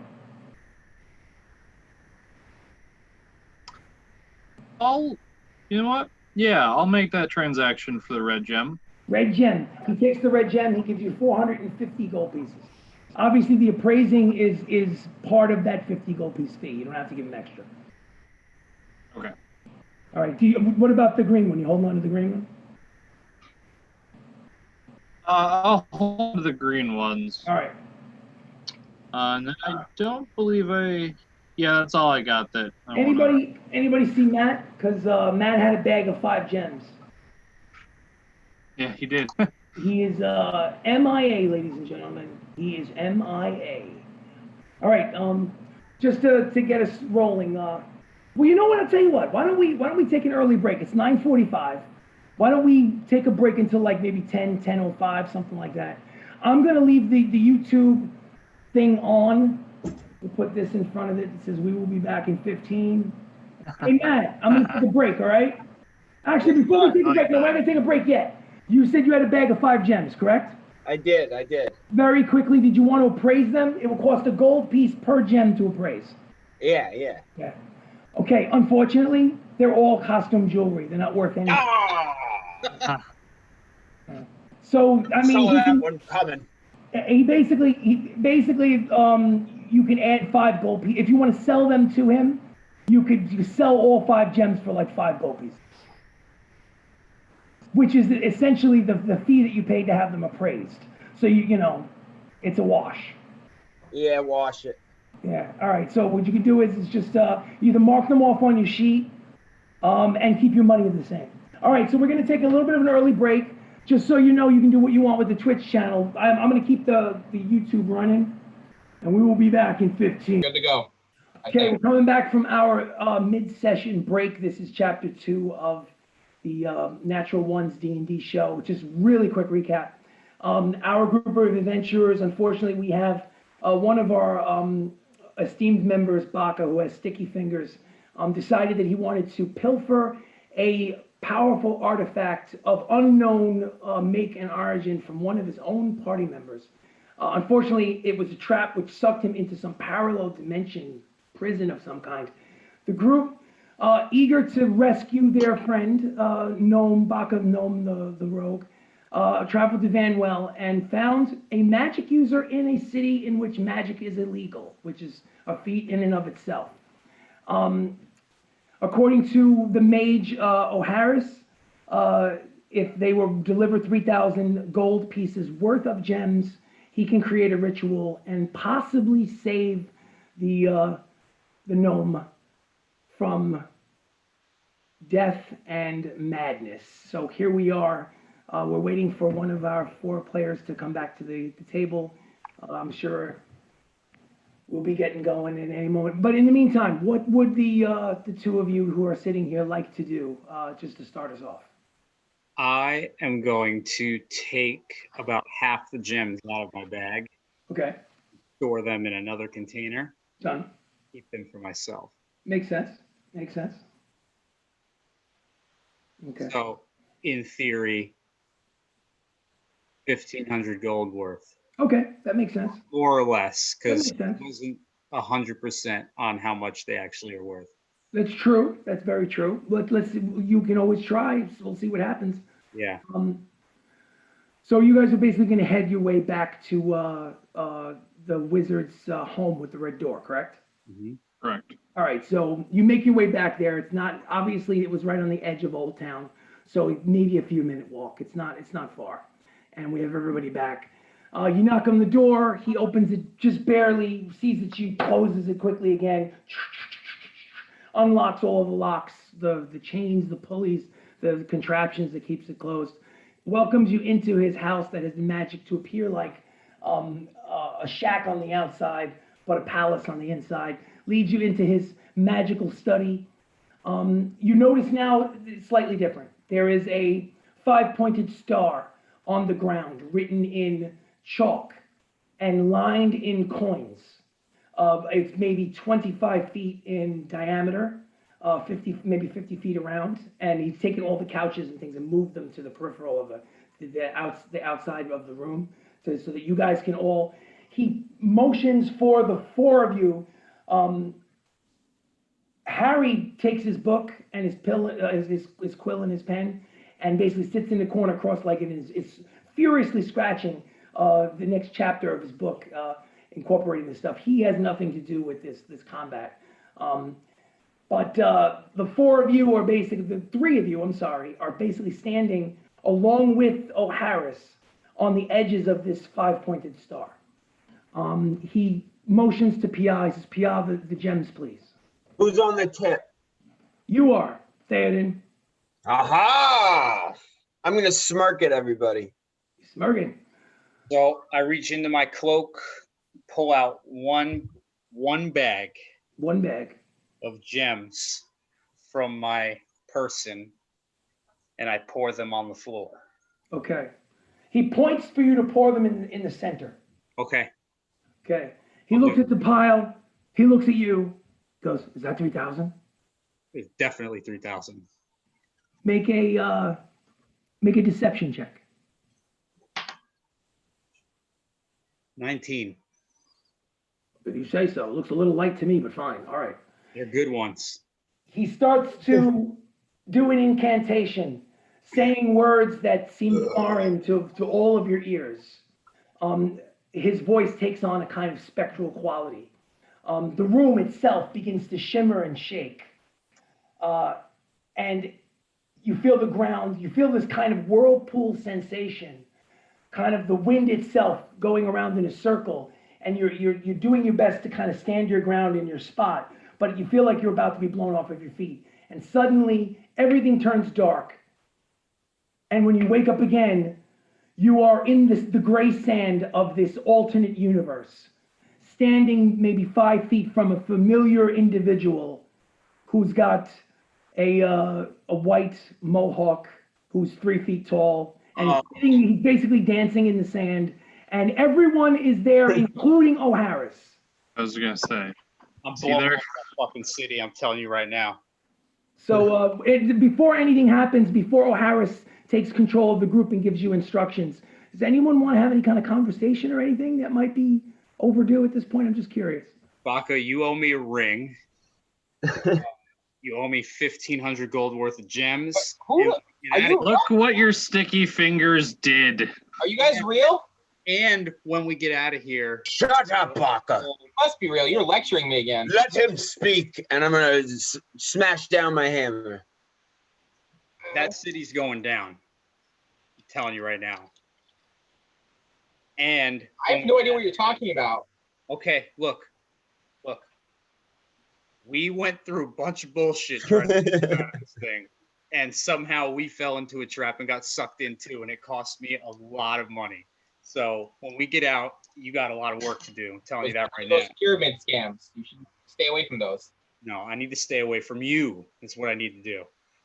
While You owe guys us a are lot of money, arguing- Baka. Is While the you guys point. are arguing, you notice blue lightning crashing down into the distance. And you notice, remember again, just to refresh memory and anyone who happens to jump in, to the left is a massive steel gate with iron chains stuck into the ground and a wall.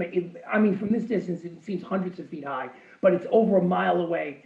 And then on the other side, you notice kind of like a city or town. It's too far away, a mile away to know. It looks familiar, but not sure what it is. But in any event, to your left, the gates begin to slowly open from the distance, and you see a solitary small figure from a mile away in the distance walking through the sand in your general direction. It looks like it will take him maybe a few minutes to make the trek at the pace that he's going. Well, come on, boys. Hold on. Hold on, what? That book, is that still with us? At the moment, though, you do not have the book in this parallel universe. You probably are inside the book. Okay. Get out of here, please. I'm walking. I'm already I walking. think we're stuck. All right. Walk here. O'Harris says, no, dwarf, stay here. Stay within my vicinity because your only way out of here is I'm your only way out of here. Don't stay within my eye line. Well, then you come too. Where are you going? Why are you... I'm gonna head right to the guy that's coming to us. Can I grab his leg and trip him? Trip who? Theoden. Theoden? Sure, make a general strength roll. Jump up and grab my ankle. Make a D20 and add your strength modifier. The app or... Oh, I trust you. Go for it. Yeah, trusting me does help. 9. What is it? 9. 9? Yeah. You try to grab him around the leg. I'm sure that look at Theoden these easily rolls. kicks you away. Please, you're gonna get killed. So, No, Theoden, please, no. what are the rest of you doing while this is happening? It seems like Theoden is walking in the direction of the large black gate, and the solitary figure walking in your direction from, I'd say, about a half a mile out at this point. What are we gonna do? Wait for him to come and attack us? Well, I'm going to ask O'Harris how we get out of here. He got us in here. How do you get us out?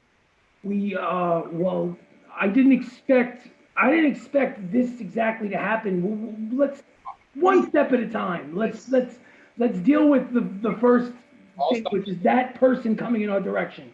I'll figure it out later. If you can get us out of the book, we don't need to worry about him. It's true. You know who this person is.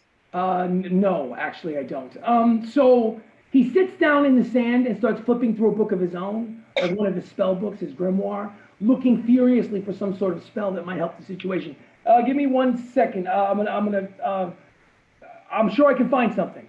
But he kind of looks he looks flabbergasted and confused, O'Harris. The individual is maybe 100 yards away, the length of a football field away. From this All right. Well, distance, now we might as well just wait. all right. So you stand your ground, and eventually there is an individual. He is basically a person who looks human, but he has pale lavender skin and long ears like an elf. It's bizarre. Maybe he's a half elf or something. You're not sure what his lineage is. and he has golden eyes. He has no irises. He has no He doesn't pupils. say anything.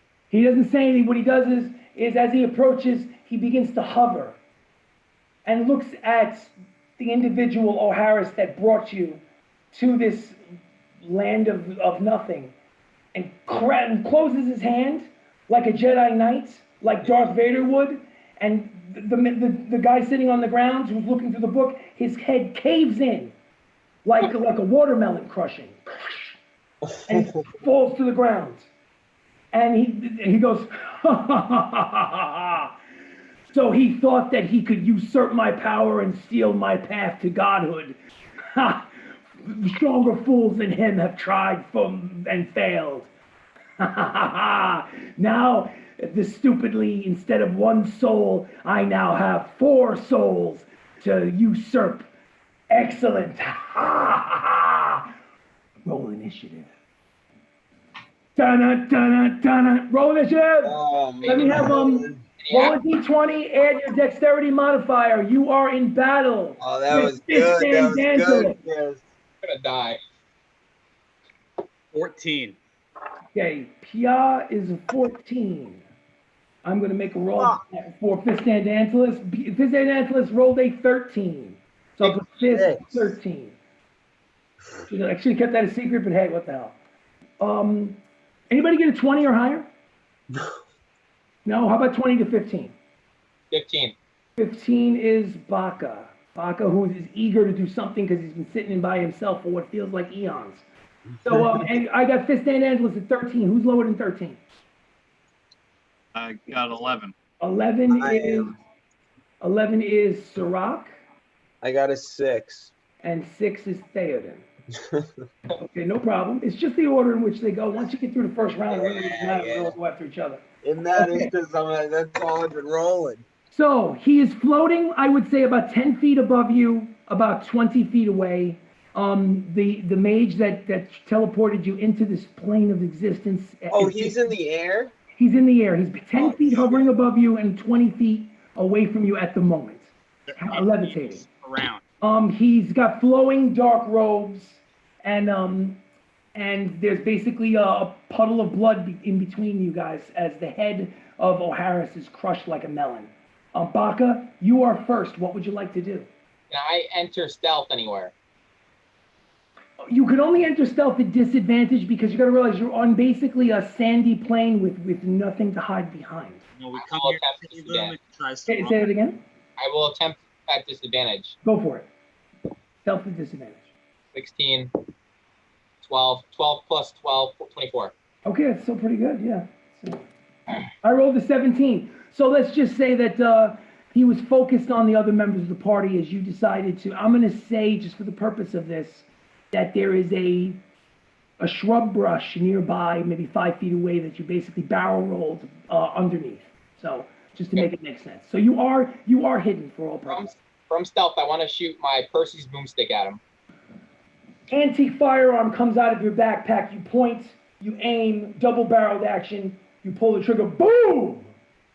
The 27 or 25. Oh, absolutely, absolutely. 25 is a hit Oh, it's on D8. Fistandantilus. Do I get since I was in stealth, I get my 4d6, right? Yes, you do. So 46.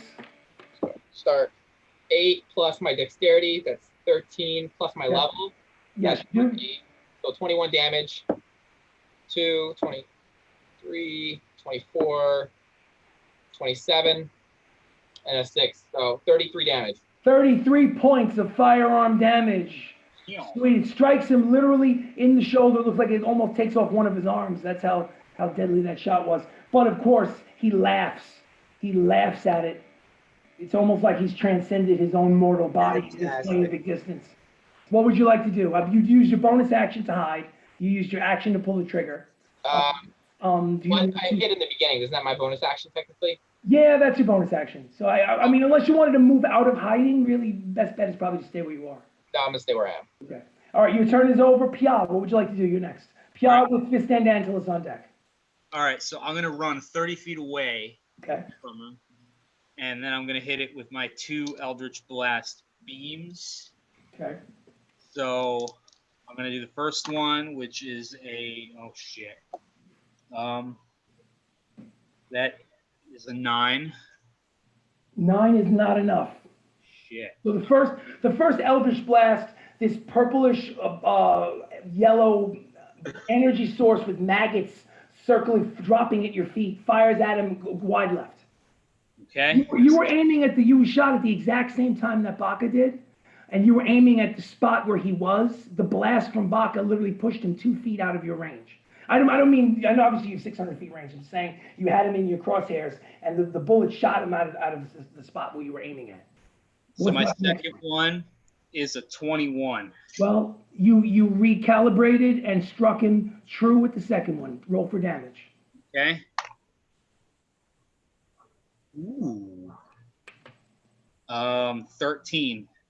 Okay, the Eldritch Blast strikes him for 13 points of damage, and you can literally see the maggots burrowing into and around his cloak, and he's trying to like get them off of him, distract his disgusting maggots crawling around him. The force damage literally almost knocks him to the ground. I would say, for purposes of this, he's 5 feet from the ground and 25 feet from you guys. In general, he's actually, I would say, about 50 or 60 feet from Pia, because Pia backed up.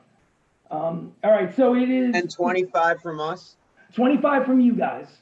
Okay. And I would say about 55, 60 feet from Pia, because he backed off before he fired his Eldritch Blast. And now he's maybe about 5 feet in the air. All right, so let's see. What does Mr. Fandantilus wants to do to really fuck with you guys? Let's see. Let's see. Bring it on. I got some good stuff in here, so let's see what I got. Bring it on, bitch. Let's see. Yeah. I'm actually worried now that he said that. Let's see. Yeah. I'll be right back. Hang on. Sorry, guys. This is gonna be all of us dying here. I would like to. You all died for me. It must burn the book. Let's see what Globe of Invulnerability does. Hold on. Let me look. What? I'm just going to look up Globe of Invulnerability just to refresh my memory. Globe of invulnerability. See, he just said that to make us scared. Really, all it is, it's just a globe of the world, and he like spins it. 10-foot And radius around himself, concentration spell for 10 rounds. Any 5th level spell or lower cast from outside cannot affect the creatures or objects within it, even if the spell is cast using a higher spell level slot. Okay, so yeah, that's what he's going to do. He's going to use his action to cast a concentration spell to cast this shimmering of energy around himself. But now, anything cast level 5 or lower does not affect him at all. That he's going to use his turn to do that first. Let me see if he has any bonus actions. And he's going to, I would say, okay, he's going to use his movement to fly up. Use his movement to fly up to, let's say, 20 feet above you guys. 15 feet of movement. He's just, however, 20 feet above you, 25 feet above, away from the, no, actually, you know what? He's a little closer. 20 feet above, 10 feet from you guys. All right, his turn is over. Sirach is next. What would you like to do? pulling out an arrow and going for the kill. Go for it. That is 9 plus 14. 14 does not hit. All right. Arrow goes wide. For the purposes of the Second arrow. narrative, we'll say that the arrow bounces off the shield of invulnerability. And you get to fire again, correct? Yes, I got to fire again. Go for it. Second fire with the arrow. Second fire with the arrow is a 16 this time. 16 is a hit. Okay. Roll for damage. That is 6 points of damage. 6 points of damage. Fistandantilus now has 2 belly buttons. Okay, so, but of course he's still in the fight. He grabs it, breaks it off, throws it to the ground. Does T have wings or he's just flying? He's just floating, using magical energy to make himself float. Okay. Theoden, you are last in the combat round. What would you like to do? Baka is on deck. What do you want to do? And how high up in the air is he? He's about 20 feet above you, about 10 feet away. I'm sorry, Chris, what happened with his arrow? What exactly happened? It stuck him right in the belly, He broke it off at the shaft and threw it down to the ground. It hit him. It hit him. It didn't do that much damage. Dan, what would you like to do? I am just going to use Guiding Bolt. Guiding bolt. Flash of light, strike towards a creature within range. Make a ranged spell attack against the target. On a hit, the target takes 46 radiant damage. All right. So, and I think people get advantage on the next hit. I think because it's like he's. Yeah. All right. So what is your spell attack bonus? It is. I think it's what, like, it's basically your +6. +6? Yeah. All right. Give me a d20, add 6, and let me know what it is.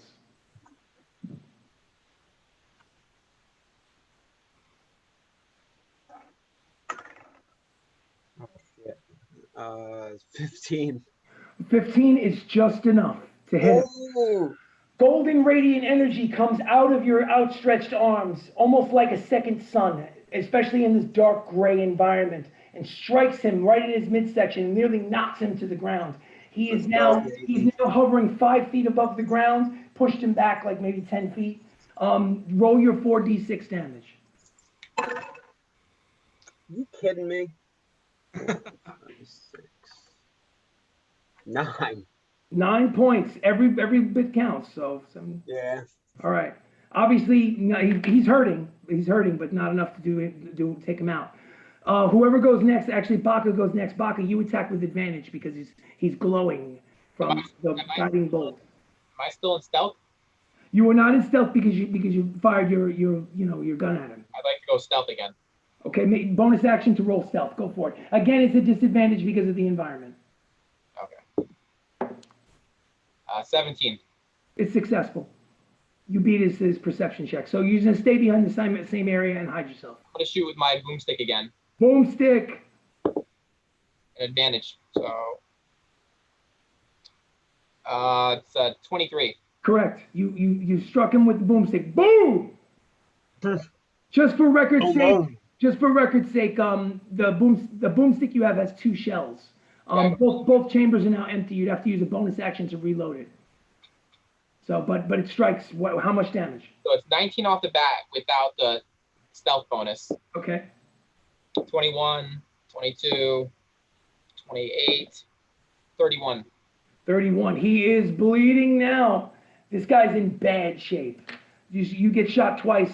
These might be mortal wounds, but he's not down yet. Like there have been like FBI videos where they found out that a guy gets shot in the heart, like through his armpit, and they can identify that was the bullet that was going to kill him, but he doesn't go down for another 6 or 7 minutes and proceeds to just cause mayhem. That's the status where you're at right now. The fact that he's got another 6 or 7 minutes of mayhem, but sooner or later he's going to bleed out. That was his mortal shot right there. So that was Baka. Pia, what would you like to do? He's on his way out. What's going on? I'm going to take a weird approach here. Go for it. I want to approach it.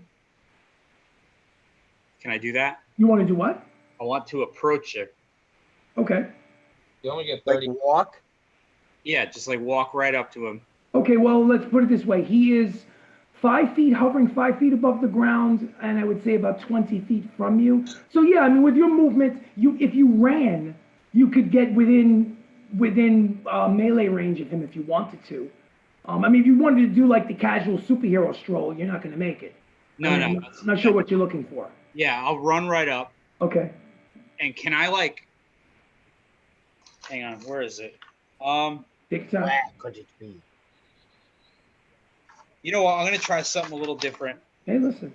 I just don't know the range, which is why I wanted to run up. I want to try to hit him with a witch bolt. Okay, no problem. I just can't remember the thing. That's all right. We'll just Google witch bolt. No big deal. Yeah, I'm doing it right now. I have this app thing. I can type in witch bolt. Actually, I think I have it right in my I got it. papers. Okay. I got it. Because I picked that as. Pia's got it, everybody. Pia's got it. Oh no, I don't have it. Oh, I got it. Okay, I got Witch it. bolt is 30 feet range. 30 feet. Right. So then, can I cast that as a 4th level spell slot? Sure you can, absolutely. Would be 1d12 plus. So it says when you cast a spell using a slot of 2nd or higher, the initial damage increases by 1d12 for each slot level above 1st. So that would be 4d12. 4d12. Okay. That should be enough to annihilate this guy. Let's see. Is this an automatic Burn him. strike? Do I get a dexterity saving throw? How does it work? It says make a ranged spell attack against the creature. Okay, so with your witch bolt, give me an attack roll. Let's see. I guess it's probably plus what? Plus 5, plus 6? Oh my god. What'd you roll? A nat 1. No. Let's just say that you were you were momentarily distracted by the firing of Baka's boomstick. You got a little too close to the barrel of the gun, and your ears are literally like just as you released the witch bolt, and it went wide. Oh man. No contact.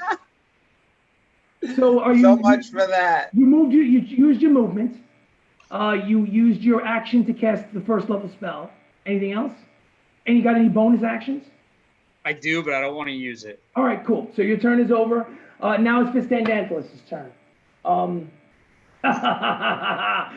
Foolish tiefling, as if your puny witch bolt could penetrate my shield anyway.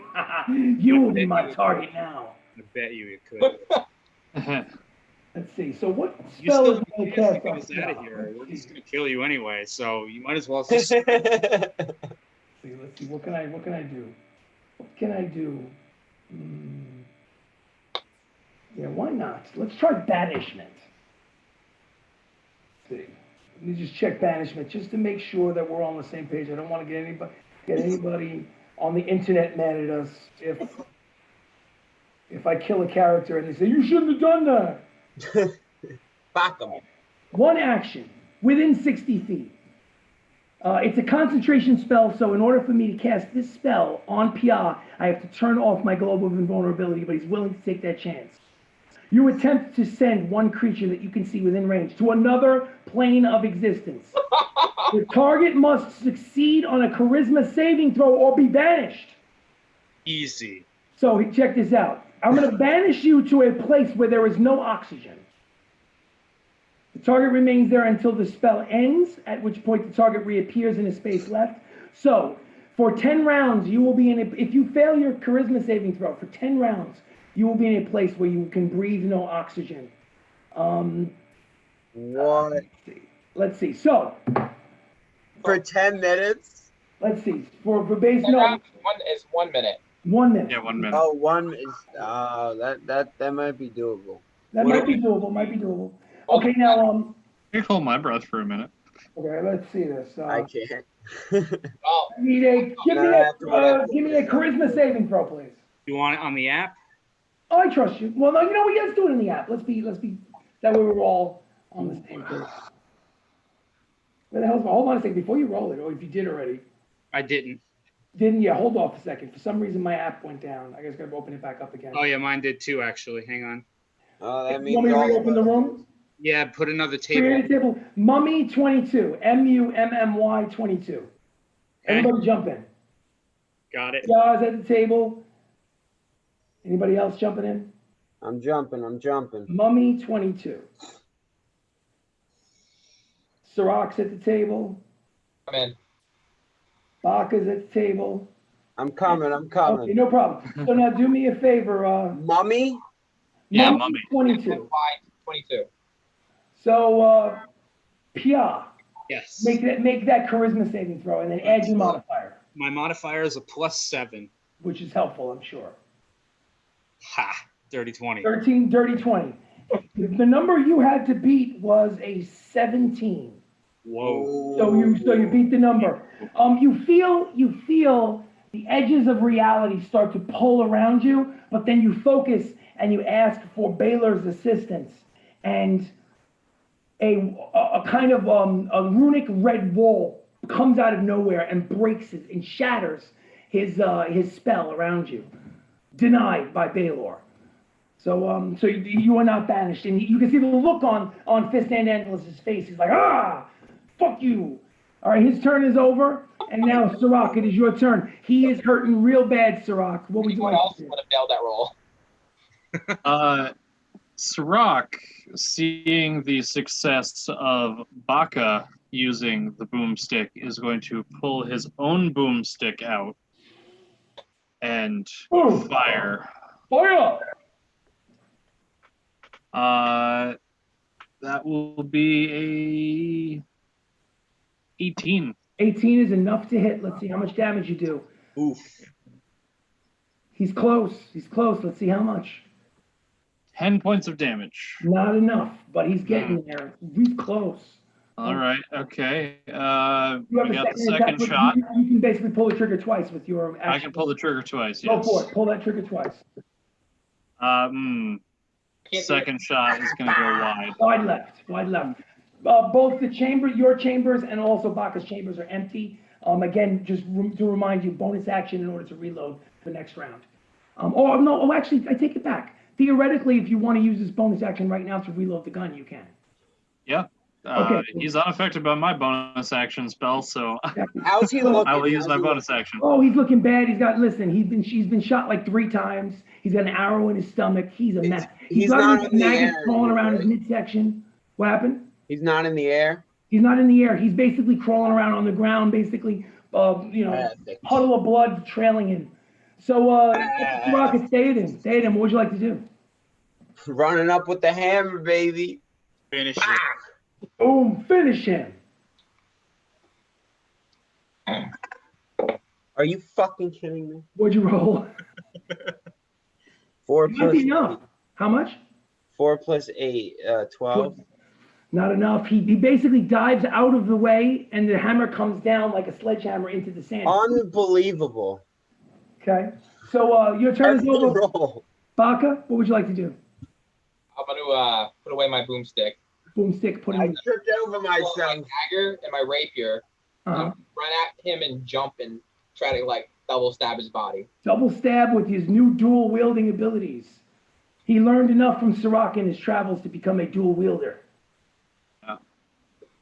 18 with the rapier 18 with the rapier is a hit. and 15 with the dagger. Or, oh, sorry, 14 with the dagger. With both of those strikes, you have done enough damage to kill him. How would you like to describe it? Yeah, I'll when I jump on him, I'll put the bolt in one of each of his shoulders, and then I'll take out the dagger and then slit his throat. So you basically climb onto his back, boom, boom, and then slit his throat. You literally his head, the top of his head, literally is hanging on by a thread. He flops That over one down, counts as down, mine. and he is down for the count. And within a few seconds, you feel the world around you begin to spin and shake, and in a moment's notice, you find yourself spat back through like some kind of event over an event horizon through like a singularity, and spitting back out into the office of the deceased O'Haras. All of you have like green slime over you, as if you've kind of been pushed through like a birth hole with like Vaseline on you. It's disgusting. You all need a shower basically at this point. What's interesting is that you felt like you were in that plane of existence for 30 minutes, but meanwhile, no time has passed. It's still 4 p.m. in the afternoon. Interesting. Felt like a long time for me. Well, yeah, actually, for you, honestly, it felt like you were there for like 6 months. So I'm gonna look at Baka and I'm gonna say, how you feeling? I'm gonna give him a hug. Oh. I'll smother him in my beard. You guys haven't washed his beard in weeks. Weeks.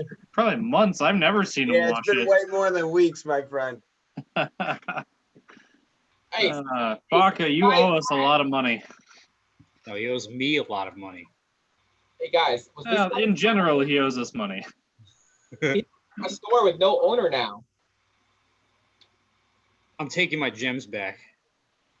What you mean the gems that were on the floor? Yeah. Those have all been vaporized in the casting of the spell. Chris, can I make a investigation check to find any valuables around the office? Absolutely. Make an investigation check. Is that book back in our possession? The book is in your possession. I'm locking it. Okay, you lock it. Basically, the book was on the floor inside the 5-pointed circle. You put the lock on it. You currently possess the book, Pia. Okay. It's up to you guys how you want to carry it, what you want to do with it. It's up to you. Rock, do you want it back? Chris, Yeah. What'd you roll? I'm not taking it. 16. 16? Hold that thought. Hold that 16. Rock, do you want your book back? Give me a second. He's thinking about it. Yeah. I'll Let me take it just say, back. yeah, I'll take it back. Okay. I will lock it. I already locked it. it's Oh, you locked. already locked it. Okay, good. There you go. It's locked, but you know what? I'm gonna search the town for some extra chains just in case. Yeah. I'm just gonna bind that thing up. I don't trust it anymore. I also would like to search for valuables in this house. Okay, so then I'll consider the 16 that Bach. I'll assume that you all investigate the room. Yeah. Since you're in there and you would take a hint from the other people looking around, let me also look around. I'll give you advantage. He already rolled the 16. Pia, you roll the other die. 5. Okay, so the 16 is what you guys got collectively. With the 16, you find a hidden compartment underneath his in his lacquer desk. There's a hidden compartment underneath the top drawer, in which you find a pouch filled with 50 platinum, and I'm going to say a potion of unknown quality. It's basically like a thick, viscous purple liquid that looks like it's something thicker than water. What, in a I guess you can vial? put, yeah, like a vial. So just put vial of purple liquid. I'll take it. Do you mind if I fine. take the platinum since I sacrificed the most? Yeah, it's fine. Fine. Yeah, I don't care. Excellent. Now, with the 16, you find in the corner of the room there's a wardrobe, and at the bottom of the wardrobe is well, first of all, there's very, very fancy robes and clothing in there. Determining whether it's magical or not would require a detect magic spell from a magic user.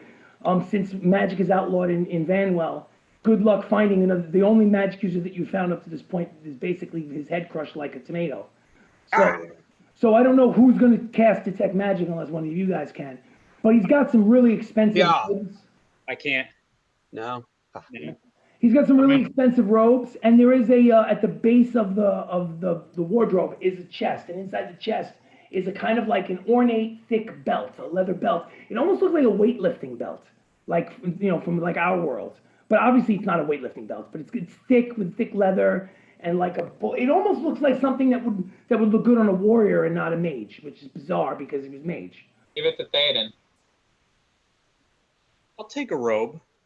Okay. I was gonna say I was gonna try to look at a robe. Absolutely. There's a variety of colors. There's purple. There's pink. There's magenta. There's navy blue. There's black. There's I all probably couldn't wear a robe over my plate, though. No, probably not. You could theoretically take one and then go to a tailor and then refashion it for some other article of clothing. Or Theoden, you take the belt. Huh? You take the belt. Yeah, Theoden, you take the belt. I'm gonna take a purple robe because purple is pimpin'. I'll take the bell. What do I write? Well, just write mysterious belt. That's all. And then what were the other robe colors? I'm gonna take a black robe. Black robe to Baka. The purple robe is Sirach's. There's magenta. Magenta is kind of like a dark pink. There's a navy blue robe. There's a white robe. Pretty much that's it. They're all made of like fine material. This is expensive stuff. I'll take the navy blue one. Navy blue, got it. Cool. Just write down expensive or fancy robe, and then just in parentheses put the color.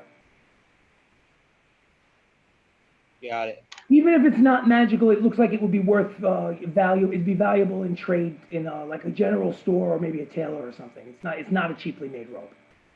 So, okay, so you guys are in the house of a dead person. You've searched his possessions. This is all you found of value.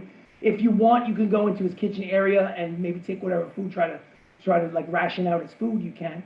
Did his body get teleported back with us? His body's gone. He's gone. He's gone. Okay. What would you guys like to do? Yeah. What's this you were telling me about a expensive ring? I don't know. So this guy told me to give him 3,000 gold worth of gems to perform the spell for us to come and save you. And he was being really weird about it, but we listened. But what I actually did, which is really funny, is I took I gave the gold exchange this ring, and they offered me 3,000 gold worth of gems in exchange for the ring. And the guy said that it looked very valuable. And what's funny is I actually gave the guy half the gems that the gold exchange even gave me, and it still worked. So I think it's great. But Keyword worked. I feel like if it was the right amount, we might not have been put in the book. I didn't trust him to begin with, but It worked out in the end. yeah. It did. But By the sounds of it, that ring looks like it could be really, really, really good. And I feel like I might have made a mistake giving it away. well, to pay you Yes. back for getting me out of that horrible, horrible place, let's find that guy and take the ring back. Baka, do me a favor. Make it just a general intelligence check. Not an intelligence saving throw, but just an intelligence check. Can I give him guidance? Sure, why not? Okay. And an extra D4 because of Pia's guidance. 12. 12? I want to give him guidance. So 12, I would say it occurs to you, Baka, that this is a massive city with over 100,000 people. You would need to do one of two things. You either need to spend a couple of days in the city casing out the gold exchange to see the comings and goings of this particular goblin before you decide to make your move, which means that you wouldn't want to do anything in this particular calendar day. Or you could theoretically go around town and look for someone who maybe works in the golden exchange and either pay that person off to like get you in there after hours or something, do some kind of like heist. But either way, it's not something that you could do immediately. It's something that would require a little bit of planning. So as far as what approach you're looking to go, it really would be up to you. But you know it's not something that you could just stroll on into the bank and just basically like hold it up. That would be almost super. Yeah, did he give you a name? His name? No. And if you think about it, as far as the city's concerned, these people, they already hate us and don't even know it yet because they don't know who we are. But this whole faction can't stand us. So. What do you mean by that? Explain why, maybe for the audience, and I'll fill in if you don't give a great description. Pierre, why is it that this faction hates you guys? What's that about? Because this faction, along with the Order of the Gauntlet, tried to attack Theoden, Our home city. And we actually were the heroes of that faction, but then ended up defending our home city when they decided to attack us, and we won. And now this faction can't stand us, but I don't think all of them even know who we are yet. Right. Fuck them. Right. Yeah, exactly. Okay, it's pretty good. It's pretty good. All right, so yeah, that's pretty accurate. Yeah, I mean, I was wondering how many people remembered that. So it's good to fill in the audience. All right, so it's almost 5 o'clock. Your characters are very hungry at this point, probably a little tired and maybe even a little bit like messy with all this green slime on you. I don't trust this guy's food in his kitchen. Is there anything that you guys would like to do? I might. Sorry? I might. You might guess. You know, If you fall into a dimension. What do I see? What do I see? Roll a 6-sider. A six. yeah, know that spell, that cantrip that can clean things? Ooh, 6. 6. Okay, when you rate is covered, you find the equivalent of 6 meals worth of rations. I'm gonna look at Pia and wink at him. So if you want, you can take those 6 rations and distribute them amongst the party, or basically. Yeah, I'll give it to him. I don't want them. Yeah, fuck you, Pia. I didn't want to give it to him anyway. Yep, fuck me. That's right. Chris, did I go through my rations in that Wonderland? No. Whatever rations you have on your person, you still do. You felt no urge to eat, drink, sleep.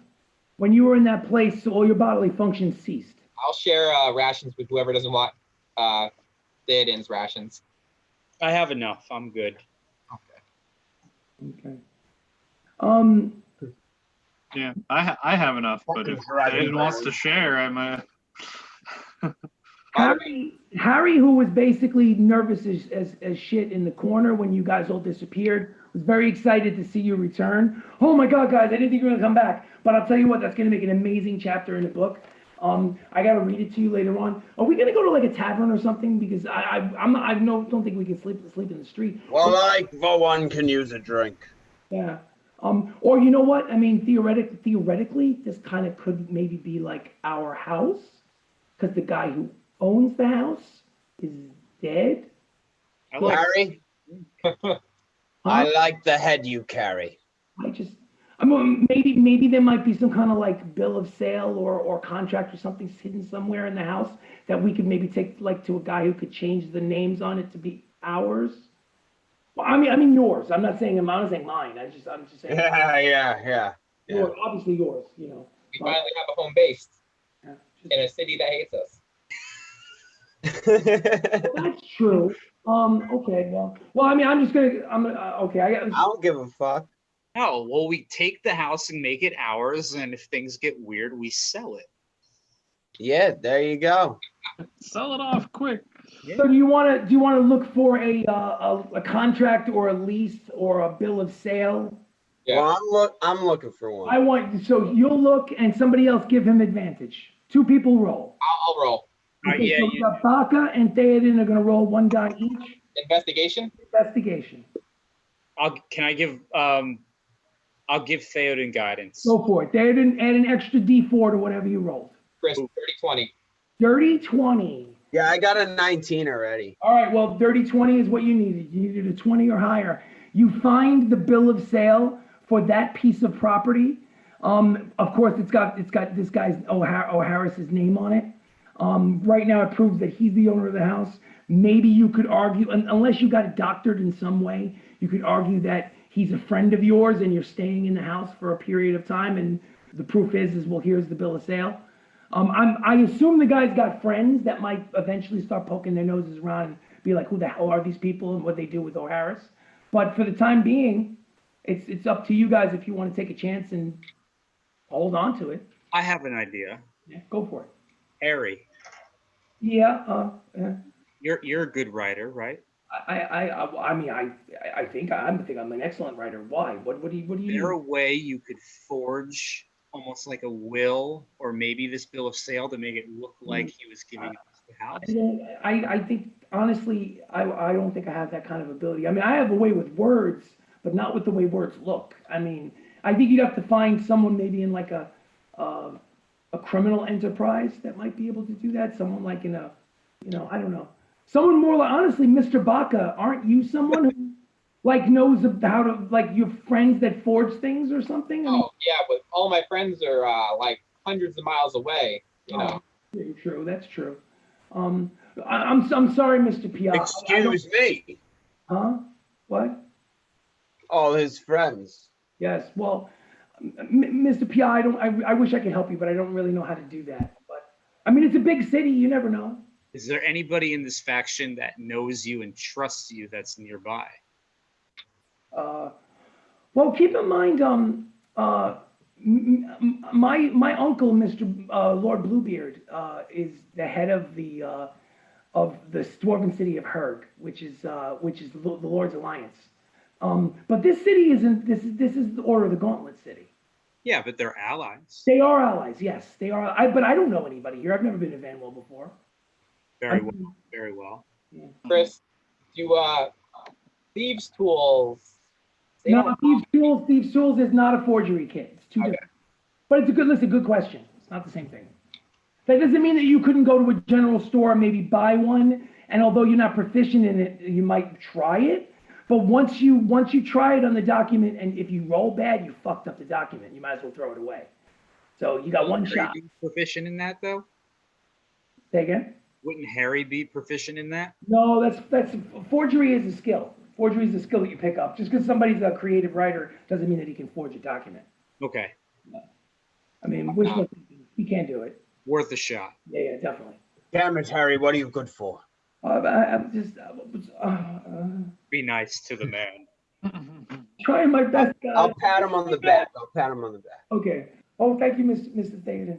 All right. Well, Baka, you're probably the sketchiest person of the group, so you figure this shit out. All right. I want to try to see if I can find a general store before it gets dark. Okay, cool. Let's see. Did you find a general store from before? Okay. You're not sure exactly where to go, Baka, because you actually never saw this city from the get-go. So give me an investigation check, just for a general store. 19. 19. You find a store called Salt and Honey. Do you look inside? Yeah. Okay. This is like an indoor flea market, this place. It doesn't just sell salt and honey. It sells a wide variety of all kinds of nonsense stacked up on shelves all around this place.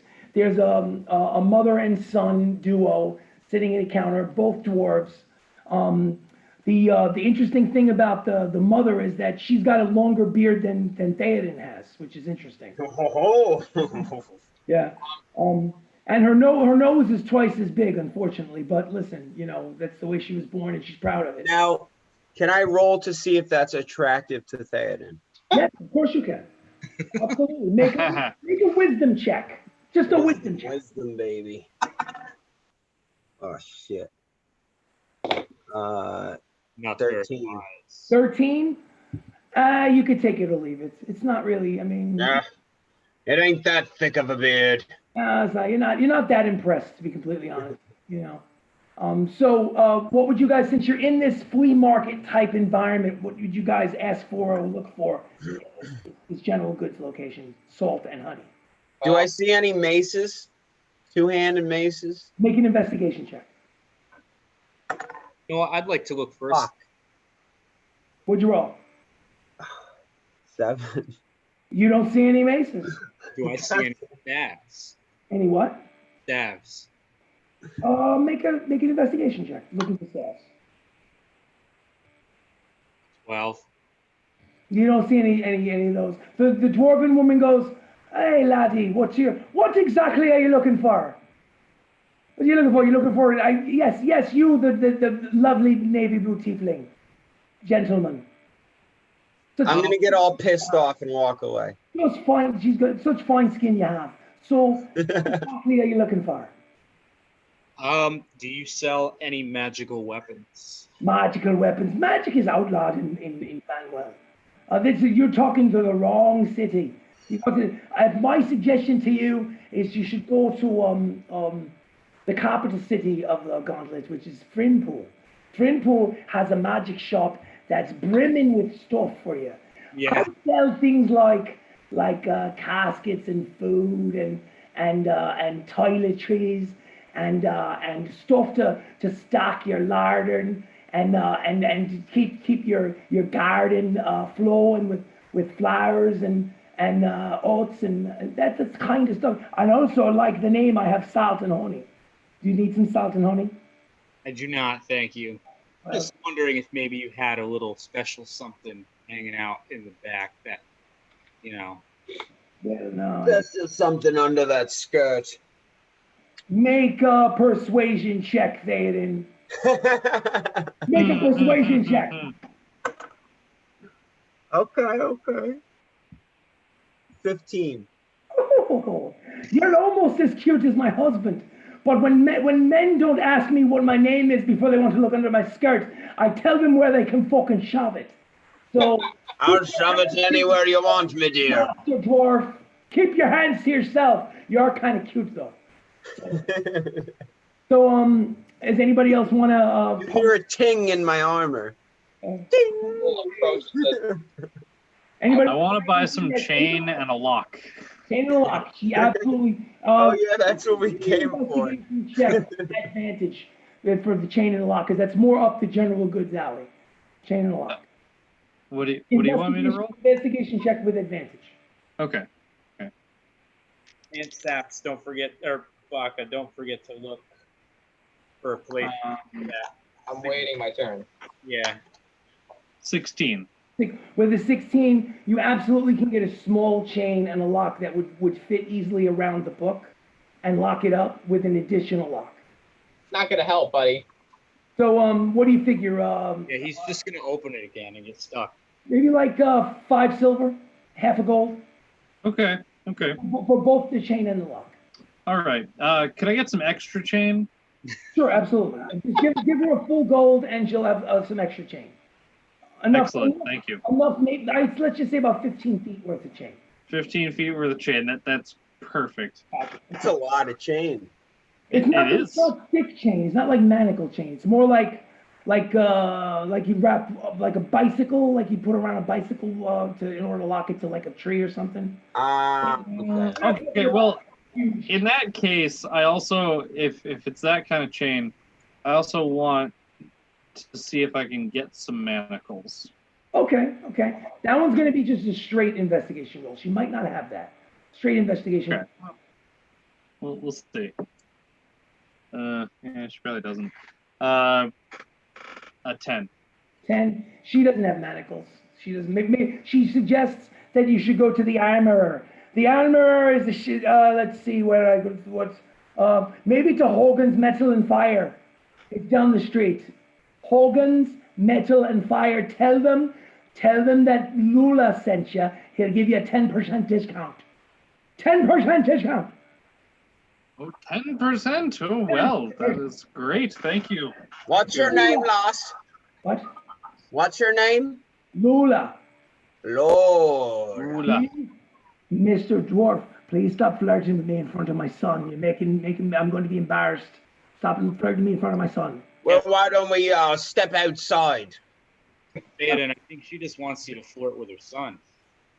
Chris, I'd like to buy some stuff. What would Baka like to buy? While Thaden's flirting with the mom, I'm gonna approach the son. Yes. How you doing, laddie? Can I find a short sword here? We don't sell. We usually don't sell weapons. If you want, like a weapon, there's down the street. There's a sharpened blade. You can go to the sharpened blade. This is usually just like a gear, traveling gear, hammer, like pittons, climbing hooks, ropes, barding for your horse. Things Well, like that. maybe you have it. I've been also looking for pouches. I'm sorry, sir. What did you say? I've been also looking for something. I haven't been able to find it in the last city. It's a specific item. I'm looking for a forgery kit. Forgery kit. Oh, well, let me look in the back. I'm going to see what I've got. Make a investigation check. What was it? Investigation. Dirty 20. Dirty 20. He comes back out with a previously used and beaten up forgery kit, which he'll sell to you for 1 gold piece. Just because you have a forgery kit doesn't mean that you necessarily know how to use it. It may take some practice. I'll take it. But you do have now in your possession a forgery kit. Anybody else? I'm ready to look at that fire and steel store he was talking about. It's basically the armorer is Hogun's Metal and Fire, and the weaponsmith is the sharpened blade. So it's up to you where you guys would like to go as a group. Or separately, I can do it separate if you want. It's up to you. We're going to do one at a time. I'd like to visit the weapons place, but that's me. What are you guys doing? I'm chilling. So what are you following Baka? Sure. Okay.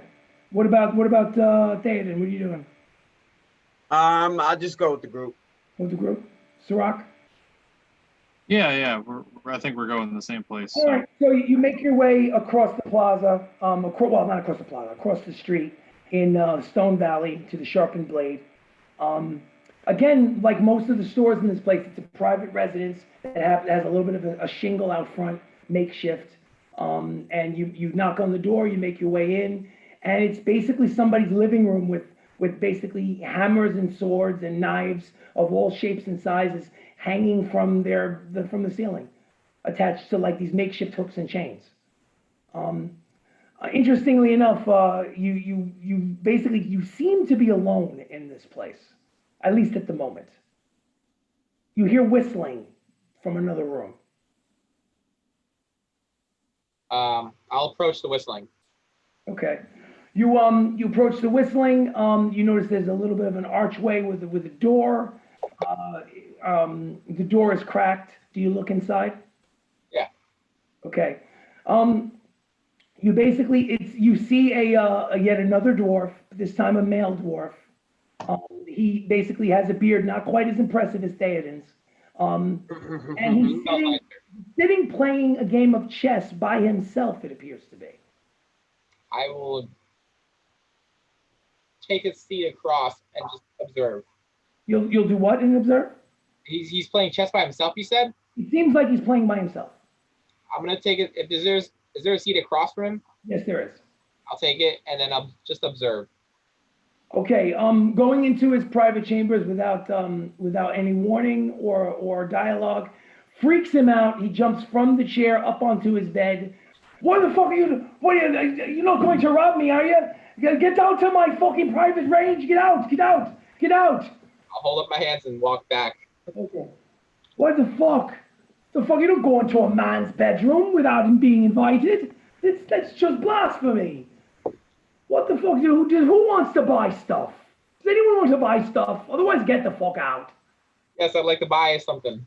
Oh, I was coming to find somebody to help me. oh, well, you certainly need a lot of Now help. it's an embarrassment. You need a lot of help. What the fuck is wrong with this guy? So what would you like to buy? A short sword. Short sword. Short sword, he's got a wide, I don't even have to do a roll for that. He's got plenty of short swords. I would say, let's look it up in the book. How much a standard short sword would cost? I'm thinking like 5 or 10 gold, but let's be accurate about it. 1 second. Short sword is, going price is 10 gold pieces. 10.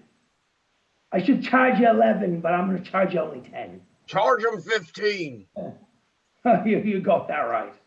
Okay, 10. 10. Double it. Mark off 10 gold pieces from your inventory and add 1 short sword. Keep in mind that a short sword, if I'm not mistaken, is not a...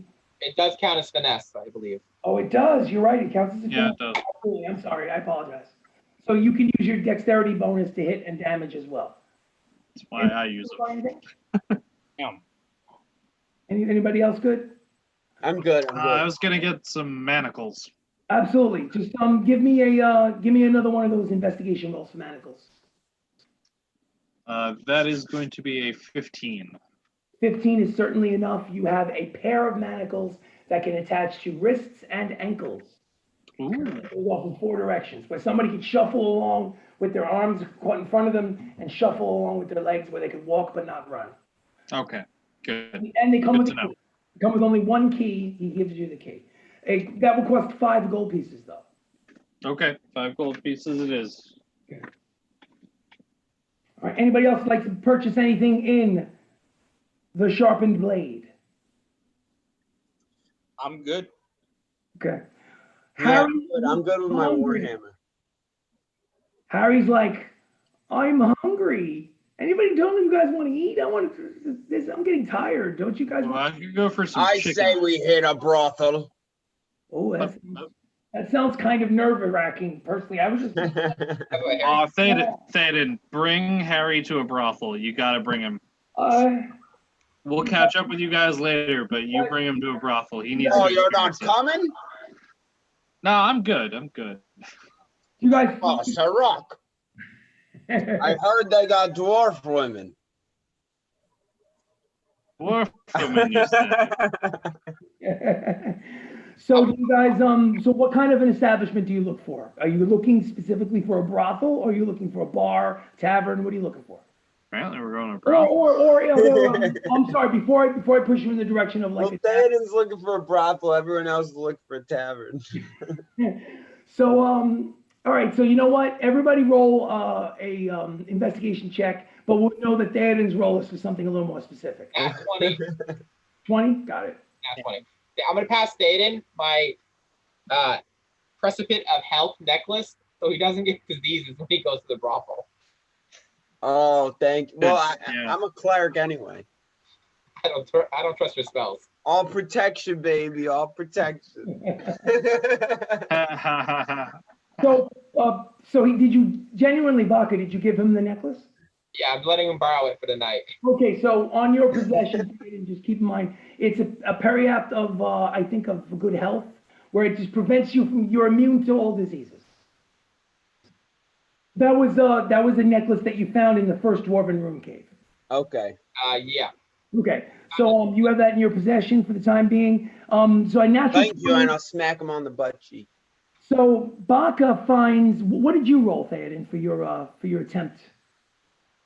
17. All right, with a 17, okay, you don't know if it's a brothel, but you find a place called Soap and Stone. You're not really sure what kind of an establishment this is.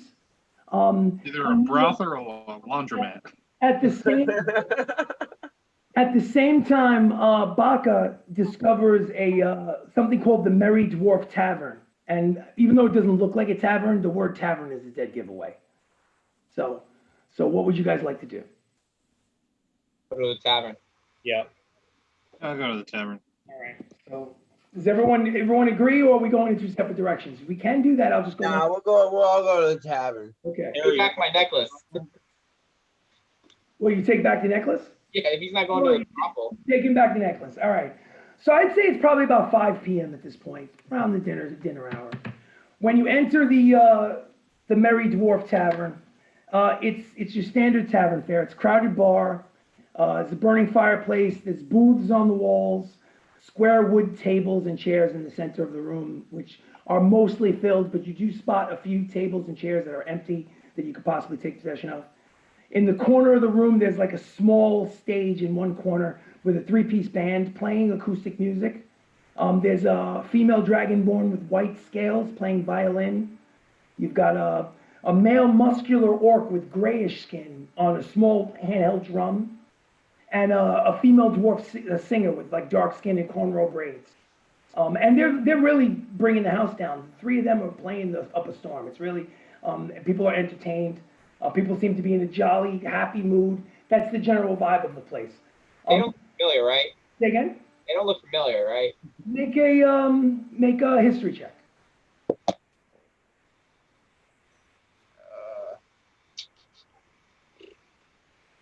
8. No, they don't seem familiar to you. So there's also a job board on the wall in the corner opposite the band stage. So what do you guys do? Harry, you're going to the brothel? I'm just gonna go grab a table for us. I'm gonna sit at the table and not move for the rest of the night. Thanks. Oh, you're done. Okay. Yeah, So yeah. we're gonna bring the woman to you, right? Listen. I'm just gonna go sit down. Okay. So he goes and sits down and buries his head in the books, hoping that no one notices him. All Right, then let's get him a good one. Let's get him a good one. Harry. So what Look would for you the guys, bustiest one here. is there anything that you'd like to do in this merry tavern? I'd like a drink. Okay. Bartender brings you over a drink. Bartender. What kind of a drink would you like? The bartender wants to know. I'll have the girl bring it to your table. The finest ale. Finest ale. What do you want? A full round for your friends? Yes. Double. Drinks will cost you 1 gold. Make sure you tip the girl when she brings the drinks. Oh yeah. Especially if you I'll give her the tip. Mm. Just Remember, she's my daughter, so just remember to treat her. Oh. Mm. So do you guys make your way and have a seat at the? Yeah. Yeah. So all of you are sitting there. It takes a few minutes. A young, pretty human girl with short blonde pixie haircut. Basically brings over the 5 drinks. She smiles at all of you, and then runs off as quickly as she can before you can even try to engage. Here you go. Maybe she knows her father is watching. Who knows? Bottom line is she runs away. You know, staying. Have your drinks. The 3-piece band take a break. It's a bit quiet. You notice one of them happens to go over to the job board on the wall, is reading a flyer on it. Actually, it's the female dwarf singer with the dark skin is actually reading the job board, while the other 2 get 3 drinks for them in order for them to, get a drink for them. They sit down at a table close nearby you guys, within earshot. Anything that you guys would like to do? Listen in. Listen in? Okay. Make a perception check. All of us? Well, no, I mean, if someone wants to also listen in, I'll do 2 rolls for the group. 19. 19. What did you get, Baka? 17. Okay, so the 19. With the 19, after a few minutes, since they're no longer playing, there is a general hum of noise over the crowd, but it's much easier to hear conversations now than when they were playing. You hear the female dragonborn with the white scales, the one who was playing the violin, talk to the dwarven singer. And you only catch little snippets of conversation where you're hearing about, like, it's 1,000 gold is a big bounty. But I've never been to that city before. I don't think I could make it all the way over there. And besides, I'm not really a fighter.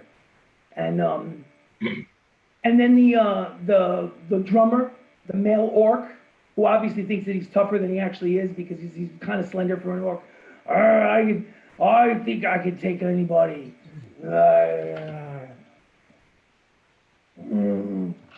Smashes his mug down. If I knew where those 4 fuckers were, I'd take them in myself. Just because I'm a musician doesn't mean that I can't rust and tumble. You gotta grab me, I gotta grab, and he walks over, he gets up from the table unexpectedly, walks over to the job board, grabs the flyer, rips it off the job board, and brings it and slams it down on their table. And the 3 of them are huddled around it. At this point, they seem a little bit more discreet about their conversation. Can I ask Harry to kind of cover my body with something that he might have, like Well, a are they like in a crowd of people when they kind of dip off? No, they're not. There's room around their table. But hold on, before you do that, that's your description. Pia, what did you want Harry to hold? Like, does he have like a cape or a cloak or something that he could cover my body with real quick? Remember you stole one earlier.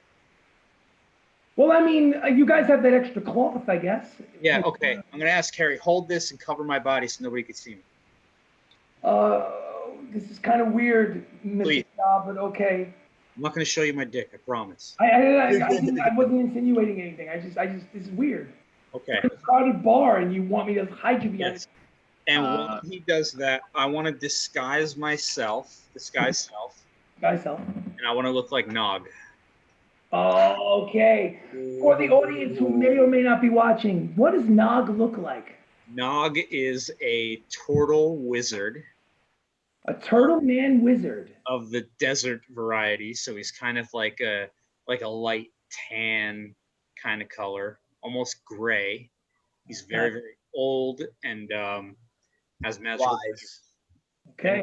Well, maybe not so wise, but With disguise self, it is relatively easy for you to disguise yourself as a 6 foot tall, man-sized turtle person who moves slow and talks slower. And what would Nog like to do? Nog would like to get up and go up and approach that Give table. us the voice. Give us the voice. I give us the voice.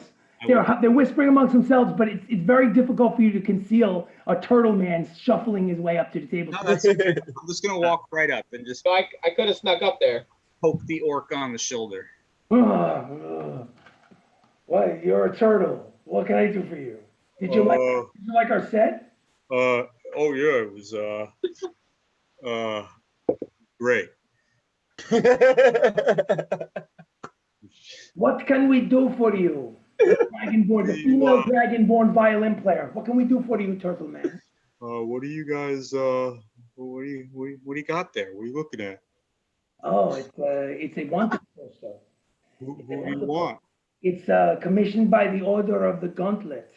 Acting Commander Hull is offering 1,000 gold pieces, 250 gold pieces per person, for the capture and delivery of 4 individuals who have gotten themselves in a little bit of trouble. Oh, may I see that? Sure.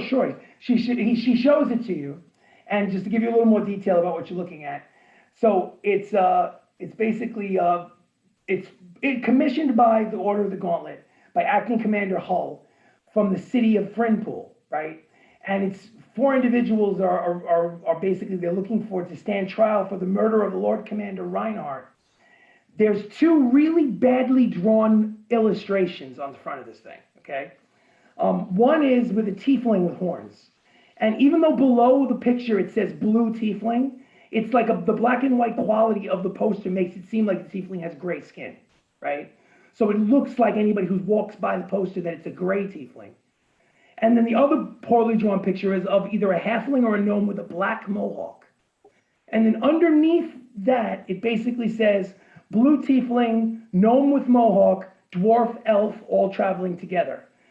The poster also says that delivery and proof of death will only pay 100 gold each and 500 gold total. So it seems like from that, it seems like people are looking for you guys alive, or whoever these strange people might be. I mean, who knows? I mean, you guys don't know any gray tieflings, so. Huh. Well, in fairness, Theoden, you're actually watching this at a kind of a distance, and you're not getting the gist of the whole conversation yet. But I'm sure Noah will come over and fill you in at some point. Well, I'll take a mental image of this. Good luck on your search. Yeah. So I hope you can find these assholes. This is interesting. When I play violin, I usually watch the crowd very closely for their expressions. And I don't remember a turtle coming in the door at any time during the day. And here you are, a turtle. That's kind of bizarre, don't you think? Oh, shit. No, I was here. I was just in the back washroom. Make a deception check.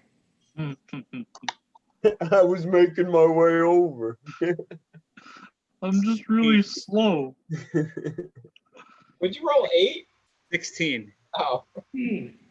Well, she looks at you up and down and maybe smiles to herself and thinks that something might be up, but it's not. She's not 5-0. She don't care. So she buries her face in her drink again and it basically ignores you from that point on. But make a perception check, Pia. 11. It's crowded area. You don't really notice anything out of the ordinary. All right. What do you do? I guess I'll tell them to have a good day or night. Oh yeah, have a good night.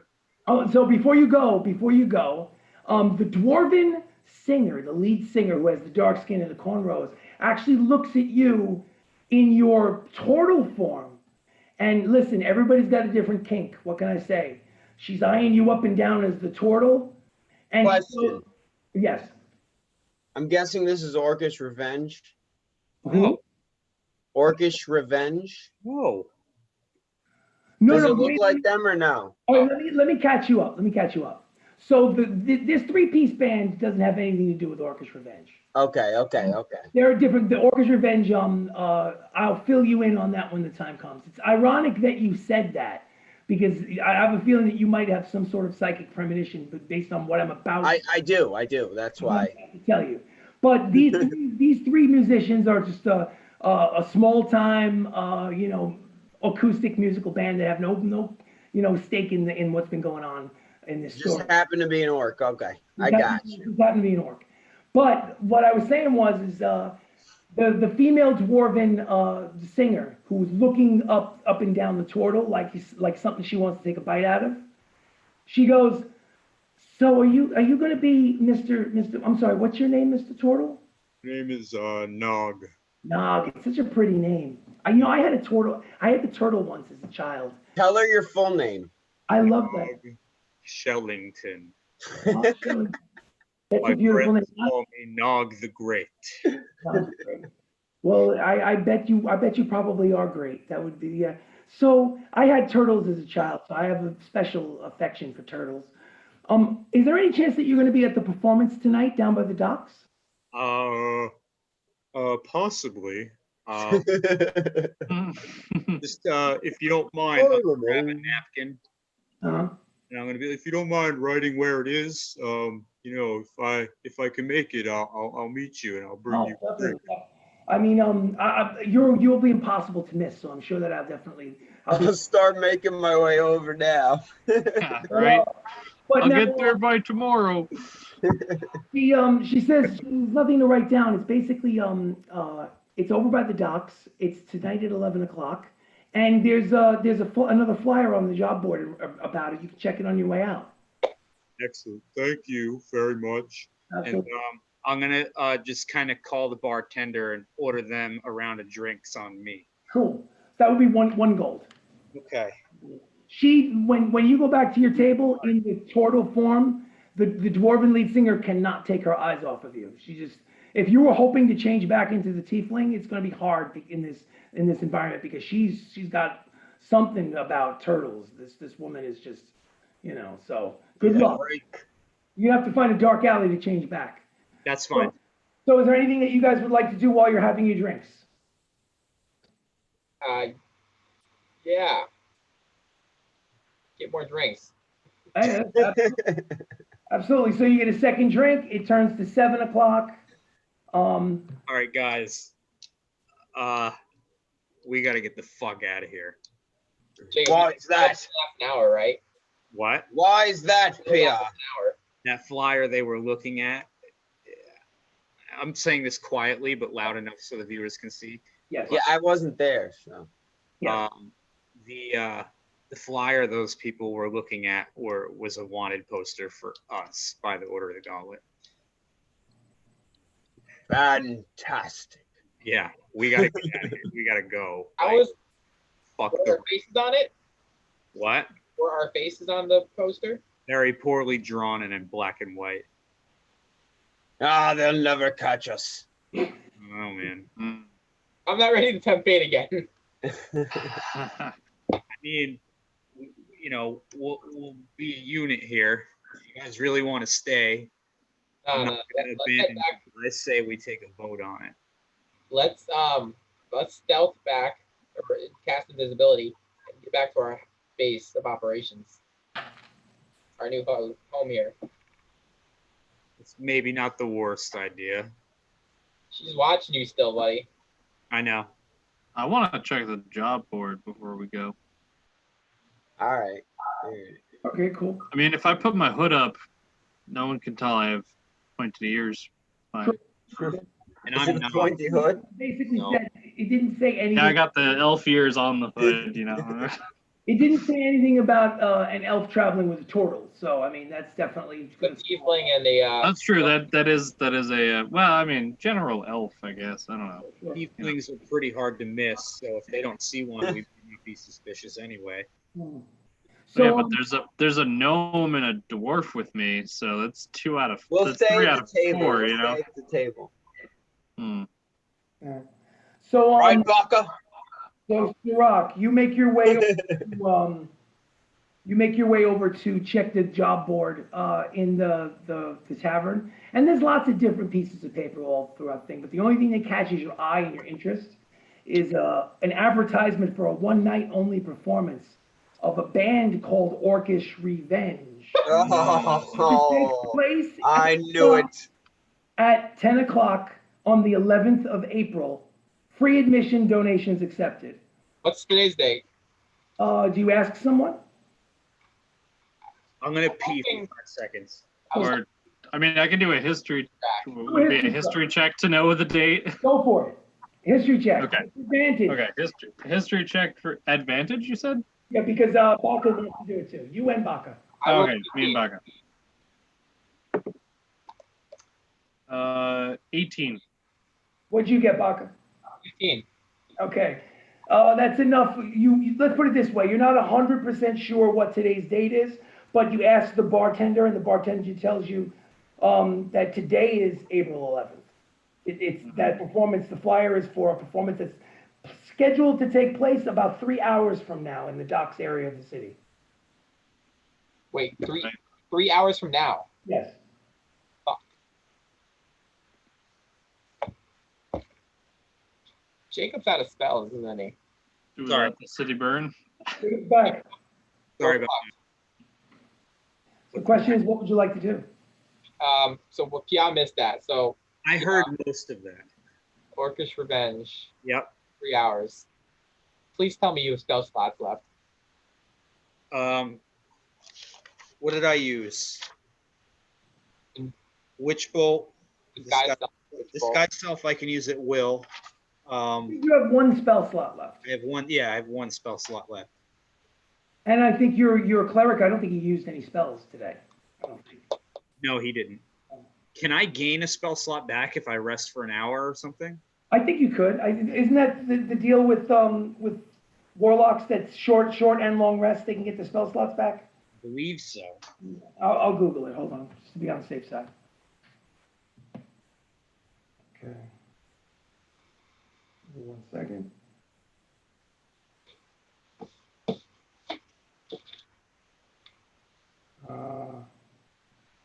Warlock.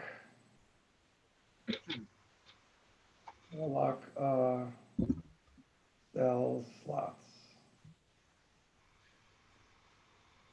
So what's the plan, guys? What would you guys like to do? You were in the process of leaving the tavern when Sirach noticed that that flyer about Orcish Revenge was going to take place in 3 hours. What's the plan? Fucking wait, baby. I have Oh, And you fireball still. I have one in me. Burn the place down. I have one in me. I Just- can have more than one. Just obliterate the place. Collateral damage. We can get rid of Orcish Revenge once and for all. If we rest a little bit, I could do 2. Yeah, we might need 2. They're kind of strong. They usually got that force field. Yeah. We need to get out of here before your disguise self wears off. And so I suggest we head back to our new home, rest, and then head to the docks or wherever this party's going. Okay. It's only 3 hours though. Well, he since he's a warlock, he can do a short rest, which is about an hour of meditation if he can find quiet, and he can get his spell slot back. Oh, okay. So I mean, it's up to you. It's up to you. If you guys want to head back to your new house, I think we should do that. Harris Manor, basically. If you want to, I don't know what that is. Yeah. Yaz Manor now. Yeah.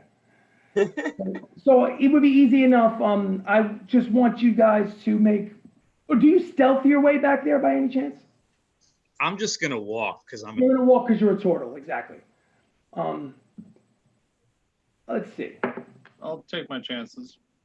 Okay. Oh, I might have been muted myself on Twitch stream this whole time. I'm not sure. That's okay. Whatever. I had it to go, but I couldn't ever fix it. Don't let's stay in the game. And it is what it is. We've got this on YouTube anyway. So while you guys are making the gentlemanly stroll from the Dwarven Tavern to your new house, a patrol of 6 Order of the Gauntlet soldiers stops Baka and says, "Excuse me, little man. What's your name?" My name? Yeah. Ho. How can I help you, officer? Are you from this town? No. Where are you from? I'm from shit. What's it called? Hornshire, Hmm. Make a deception check. of course. Hmm.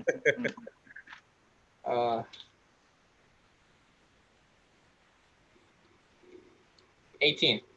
18. He looks you up and down. Goes, If I were you, I'd get that mohawk shaved. Why? The word to the wise. No reason. What's wrong with my mohawk? Yeah. Let's go, guys. And they walk off and they leave you alone. What's wrong with my mohawk? He doesn't respond. He walks off into the dust. So you guys make your way back to your house. Here's the bad news about the house. Now that the magic user is dead, the shack on the outside is also a shack on the inside. Oh shit. It's no longer a palace. It's no longer got the chandelier or anything. It is a shithole. It can be probably cleaned up with some effort, but the shithole on the outside matches the inside. Another bitch. Yeah. But it's yours. So I mean, at least It is our home. It's our shithole. During the break, I want to use my forgery kit to forge for the shithole. Absolutely. Listen, I'm gonna do it. there's no reason. So let's figure out what's going to happen over the next quote unquote 2.5, 3 hours. So we got Pia's going to concentrate and meditate to try to get his spell slot back, right? Yeah. Okay, so that's what he's doing. You are going to try and work on your forgery skills. How exactly are you going to work on these forgery skills? What are you going to do? I'm thinking about writing my name in crayon. Well, you don't have crayons per se. You're going to use some of the tools in the forgery kit to do what? To somehow eliminate his name and write. You need to practice that. I'm gonna write Rock's name on the form. You need to practice that before you play with the bill of sale. Maybe Harry has some paper you can borrow. I got some paper. I got plenty of paper. I got plenty of paper here. He starts ripping pages out of one of his random things and starts handing these pages to Baka. Baka, you're basically getting a shower of pages coming in your direction. Exactly. So do you want to make a performance check? Just are you going to practice or are you going to put pen to the contract immediately? I'm just gonna do it straight up. Oh my god. Because you've never used a forgery kit before and you refuse to practice, it is a performance check at disadvantage. Of course. Go for it. What'd you get?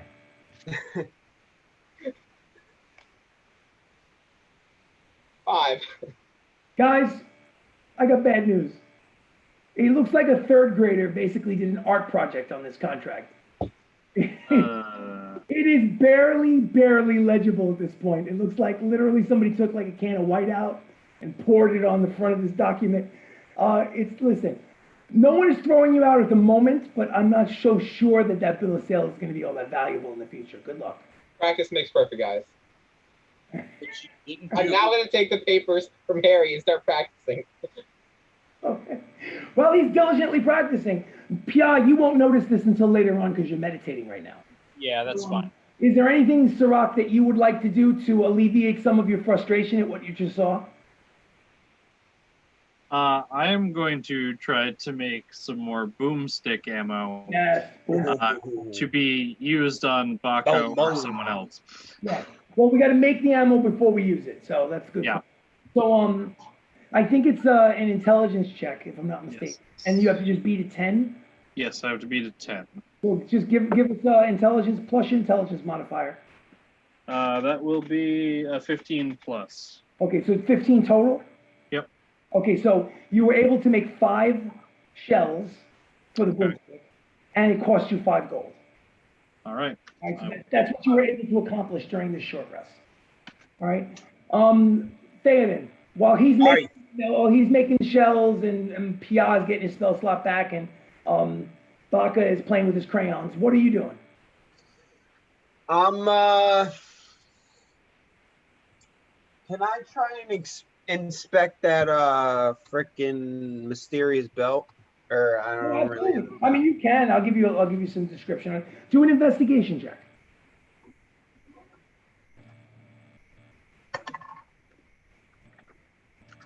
shit. What'd you get? 7. The only thing that you can discern about the belt is that it feels dwarven in make. So you're actually kind of happy that they decided to dole it out to you because it almost feels like it was made for you. But all right. but other than that, I mean, it's high quality. It's made of pristine leather. You can tell it hasn't been worn. But anything beyond just surface appearances, you can't really tell. You know. But you spend your time investigating that? Yeah. Awesome. All right, so what would you guys like to do? You know that the performance is scheduled to begin at 10 o'clock down at the docks. Do we need tickets?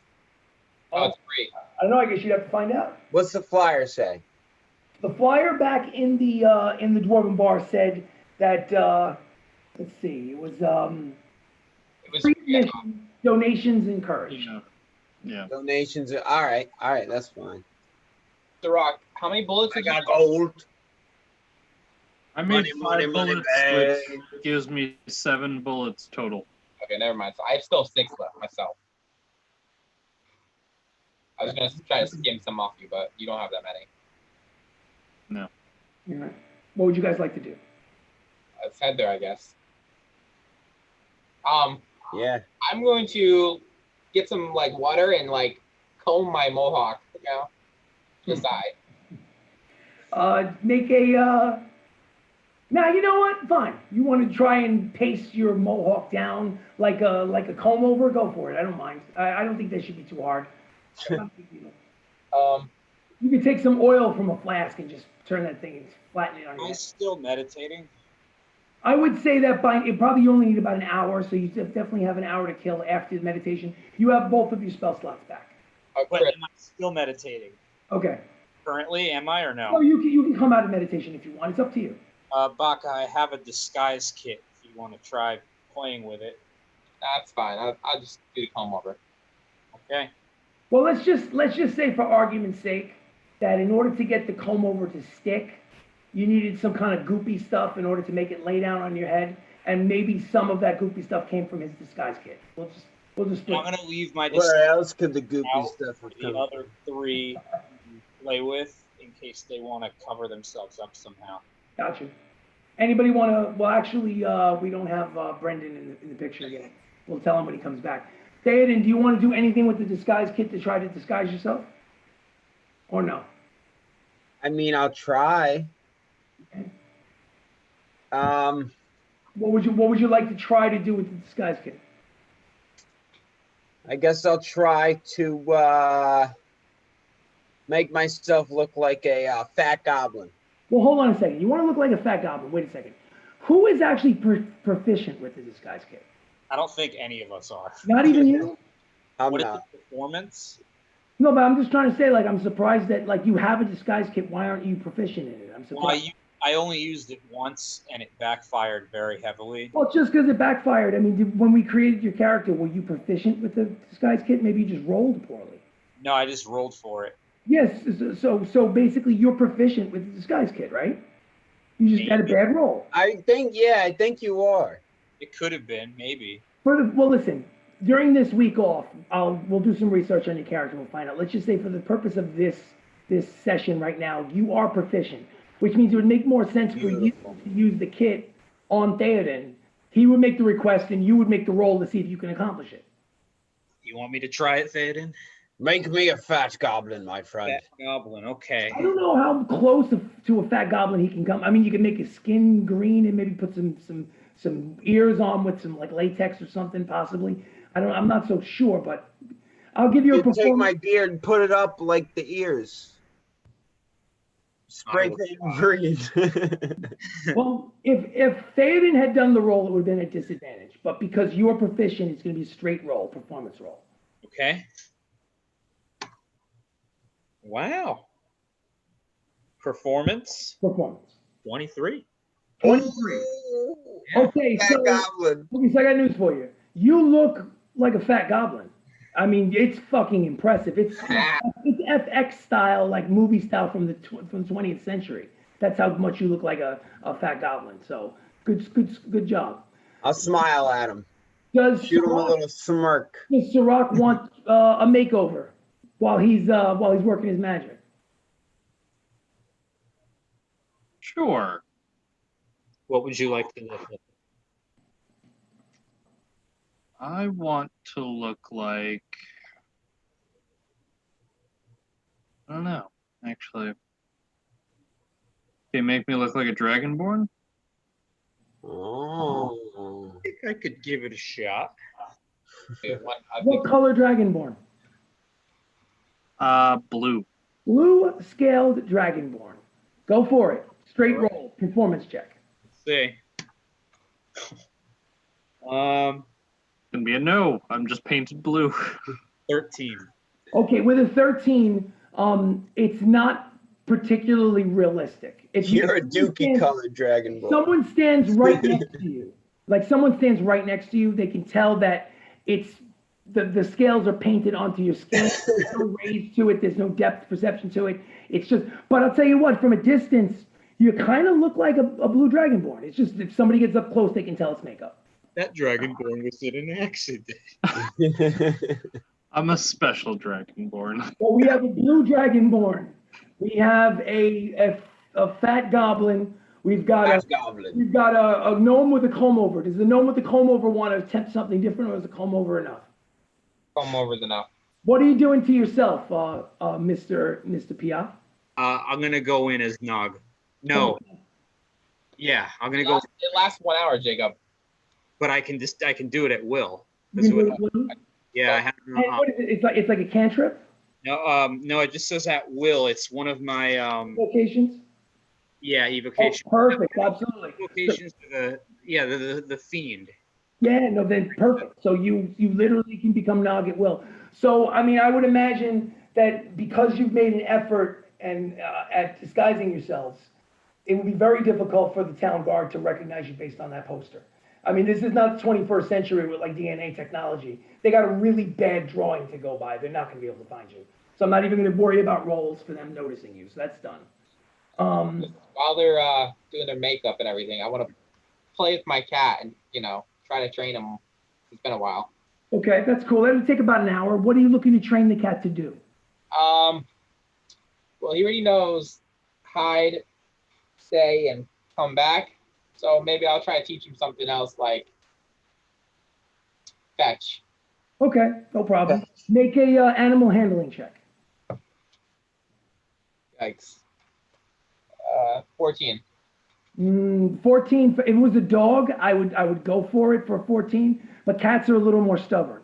So that's something that you're halfway there. If you take another short rest in the future, working on the fetch again, and you get another 14, you'll accomplish it. But it's not accomplished yet. Cat looks up at you like, "Are you kidding me? Seriously?" So, all right. Do your cat voice. Robert? Do your cat voice again. Oh, human, I don't do those things. If you want something, get it yourself. Next time, then, Mr. Kitty. What did you call me? Mr. Kitty? Human. Humans. Oh, God, why do we put up with you? When we take over the world, you'll be my pet. So anyway, so it's 9 o'clock. There's 1 hour from the performance according to the poster.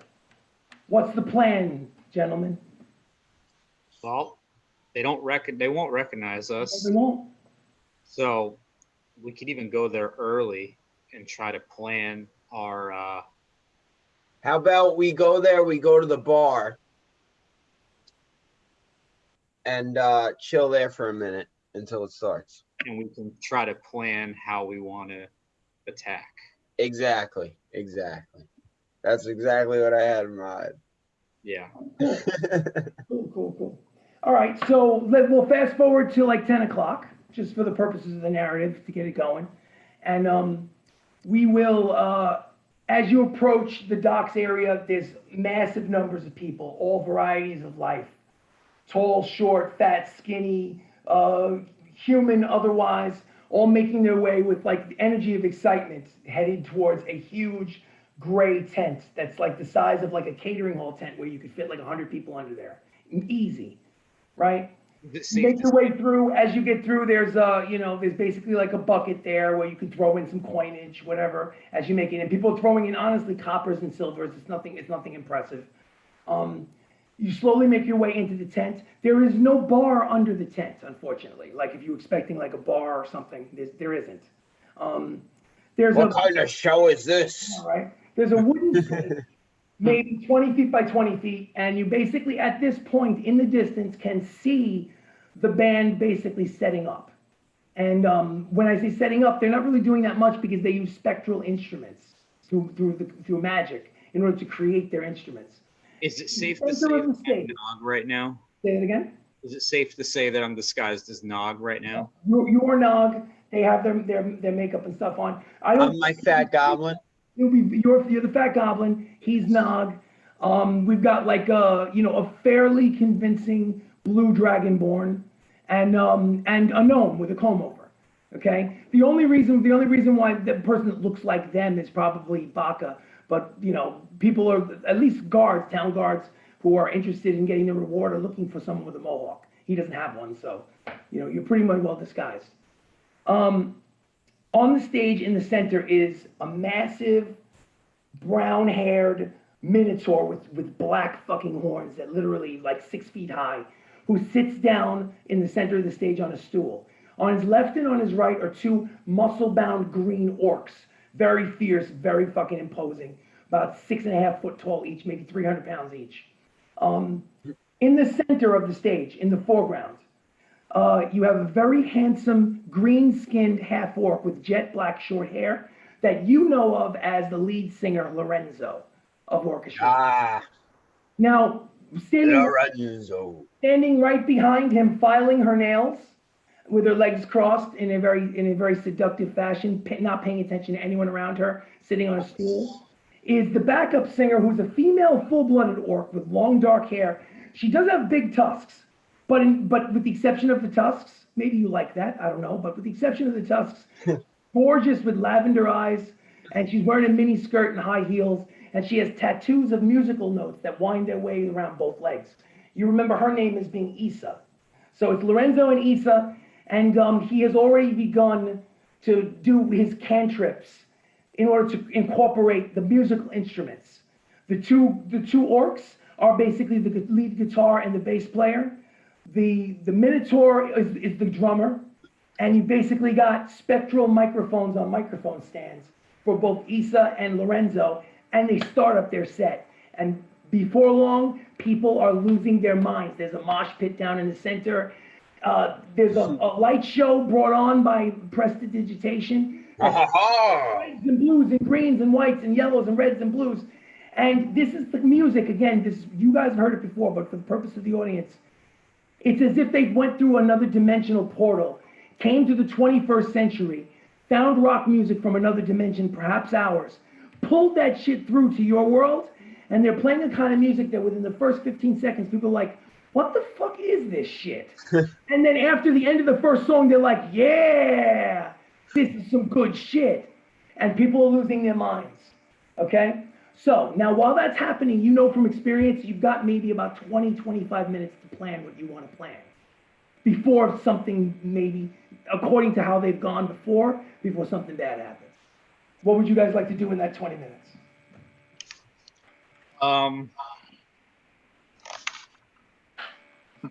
Point an arrow right at Lorenzo.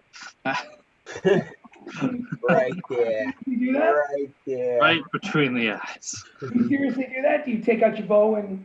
No. Oh man. I want to, but just like stay by the bar in between people, just like drawn. Can I do it? Chris, can I cast invisibility and like try to sneak on stage and just hide there? Oh my god. Sure, absolutely. Yeah. Absolutely. Okay. The only thing is what I'll do a perception check with disadvantage for the members of the band to see if they notice you. Okay, can I? Yeah. Do it? Yes? Do My stealth check at all or no? Well, no, it's just basically it's the same. It's the equivalent of a stealth. It's as if you're gone stealth. Wait. Like, Before you do that, By the way. wait, is it too late? What? Is it Too late for what? Did you already go up? Not yet. What's up? all right, I'll tell you what. So long as you're not attacking, and you're not making footprints because it's a wooden stage, and you're not touching anybody on stage. I think it would be fair to say that you could make your way onto stage without them noticing you. Where are you standing? I would say who's in front of the stage in the middle. You've got basically Lorenzo and Issa side by side. Towards the back in the middle, you've got the Minotaur banging away on the drums, right? And then you've got the guitar players side by side off on the wings. Where would you imagine if you're standing invisible? Well, before you do that, what if I cast invisibility on myself, Sirach, and Theoden, and we all go up there? Theoden has armor. He's not going to be able to stealth up there. But they I'll never tell. can't be seen. Take your armor off, and then go up on stage and Fuck nugget, baby. I like it. I like it. I mean, Theoden could stay back in the crowd for assistance. The rest of us could get up on stage. Oh, so you get all the action. Everyone's gonna turn into a crazy zombie creature anyway, so you'll have plenty of action, and then you'll be calling for us. Yeah, I'm gonna go as close as possible with them. All right, so I got to use to the stairs or some I'll shit. make Theoden and Sirach invisible with my invisibility 4th level spell slot, and then Baka can do his own. Okay, keep in mind, everyone that is invisible, remember that that once you attack, it breaks the invisibility. So long as you're invisible, they cannot see you. They cannot, but once you attack, But I'm invisible Nog. Yes, no, absolutely. Well, yeah, let's see, invisible Nog. Well, since it's an invocation, I'll allow it. Because it kind of sounds like being Nog would be concentration, it'd be 2 concentration spells. But because it is an ability that you get through being a warlock, I'll allow it. You're invisible Nog. Sweet. Yeah, so for this portion, what I'll do is I'm going to imagine that we've got Baka, Nog, and Sirach invisible standing on the stage with the band. And we've got Theoden. Where are you, Theoden? You're at the bottom of the stage? Where are you? I'm like as close to the stage as I can get. Okay. Without like being obvious. All right, I would say you're within 5 feet of the stage. Is that fair? All right, beautiful. Yeah, yeah. Okay. So now what I'm going to do is I'm going to explain what happens at the end of this performance. And at some point, actually, I see we've got 2 missing guys. Okay. Chris, So, yeah. can you hear me? Say again? Can you hear me? I can hear you. Okay. So is there like a water container for any of them nearby or something they are drinking out of? No, you don't see anything. All right, never mind that. What were you thinking? Just out of I curiosity. was gonna use the mysterious green potion on their water. Oh. Poison them. Or There's nothing to drink there. It's an interesting idea, but Okay. Well, it could have been a potion of invincibility. Maybe that might not have been a great idea, but you never know. You turn them invincible right beforehand. No, it's the poison one. It's supposed to make them sick. Oh, okay. All right. Well, anyway, so now, so here's what happens. After they play a few songs, and you guys are basically standing still and hidden on the stage with Theoden at the base of the stage, less than 5 feet away, all of you are invisible. At some point, a curtain springs up in the middle of the stage, narrowly missing Baka, who has to jump out of the way at the last minute, because it's a spectral black curtain that seems to be kind of like a floating portal in space and time, springs up. The instruments disappear because the instruments are basically spectral instruments, and the performance is now over.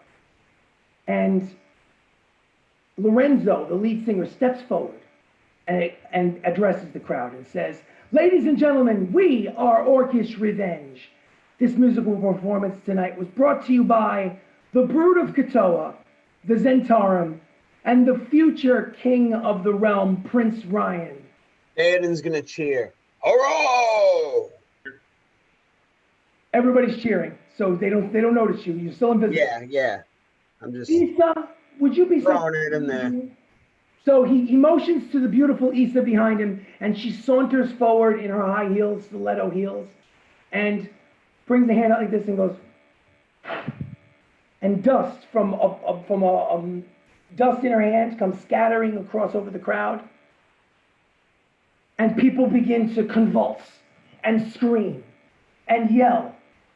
Do you guys gonna at any point stop me, or are you just gonna? Well, question: what happens to me? Roll a d20. Don't roll a 1. Oh my god.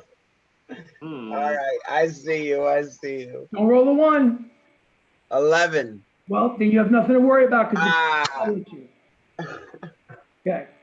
But now you are surrounded by convulsing individuals. Can I step to the side quick? Say again? Do a little side shuffle. Well, the good news is that you're invisible, so they're not actively pursuing you. So that's good news. Oh, I'm invisible too. You're invisible as well. Yeah, I put it on you. Okay. So you guys are on stage while all of this is going on. Just so you know that while this has happened, they turn on the force field. There is a force field surrounding the stage so as to not be interrupted. The 3 of you are inside the force field because they did not know you were on stage. Oh my The god. two orcs and the Minotaur back out through the portal and are gone. And me? No, but you're standing outside the force field. Fantastic. You're the only one that's outside. They're inside the force field. Okay? Damn it. Chris, can I take a slash at Lorenzo Absolutely, you can. with both my weapons, my rapier and my short sword? Absolutely, go for it. You're gonna come. I'll give you a sneak attack bonus. I have to get his stats. So the first hit is a 24 with the rapier. 24 is a hit. I know that for a fact. A 10 with the short sword. Oh, the 10 misses, but you hit with the main hand. Okay. Rapiers.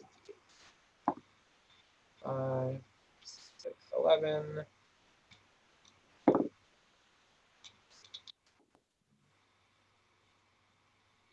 23 damage. 23 damage. Did you include your sneak attack damage? Yeah. Okay, so hold on 1 second. Let me just, wasn't expecting. You got the sneak attack. I'm going to assume that everybody gets to attack at least once if they so decide before we even roll initiative because you're taking them completely by Take up a fireball. Kill us all. Yeah, We've that'll got take Issa. everybody out. I'm assuming that stage is not big enough, right? For what? Fireball. Make an intelligence check. 11. Within 11, you're not 100% sure. You think it's possible that if you set off the fireball inside the force field, it might hit everybody, including all of the 3 of you. I'm not risking that. Let me just get the stats out for Mr. What's-His-Face. Give me 1 second. We'll get this book out. By the way, I ended my stream.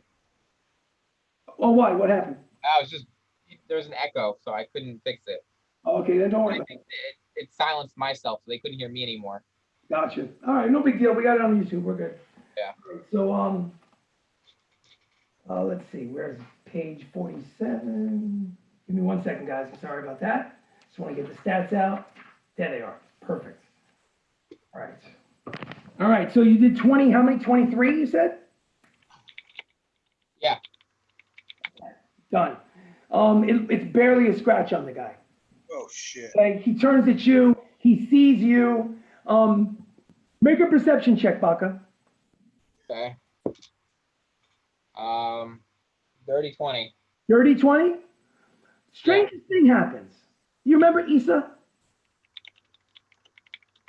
What? I'm sorry. What happened? Remember Issa? The female? Yeah, the one I was trying to profess my love for. Yes. She smiles at you. Oh boy. Hint of a smile. He scowls at you. She smiles. But nothing there. The smile disappears, but she smiled at you when you struck him. So anyway, I'm gonna give everybody. If everybody wants to attack, they definitely can if they want to. Let me know what's going on. Yeah, I'm gonna give Lorenzo the old one too as well. Say that again? I'm gonna give Lorenzo the old one too as well. Go. Actually, real quick, what's like the placement of everyone? Is anyone near Lorenzo? I'm out of the bubble. But he's out of the bubble. Baka is right next to Lorenzo. Issa is right next to the two of them. I would say you've got maybe 10, 15 feet between you and them.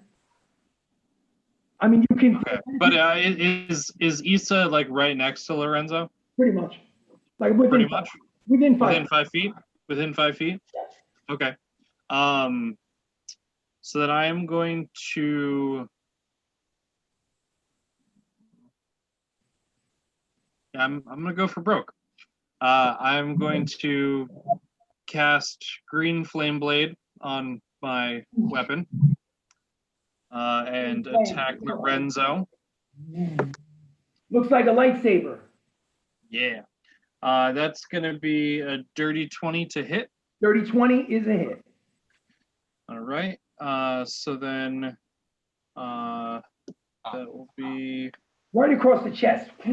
You come out of invisibility to strike him down. that's 6 points of damage to Lorenzo. Got it. And then an additional 4 points of damage to Issa. Issa, 4 points. Got it. Yep. Fire damage, splash damage. And then Flame splashes her. yep. And then because Issa is within 5 feet of Lorenzo, Yes. I can make an attack on her with my Horde Breaker ability. Yes, go for it. And that's a 15 to hit. 15 to hit does not hit her. Okay. But I mean, listen, she's already been singed by the blue flame and she doesn't look thrilled. So your turn is over?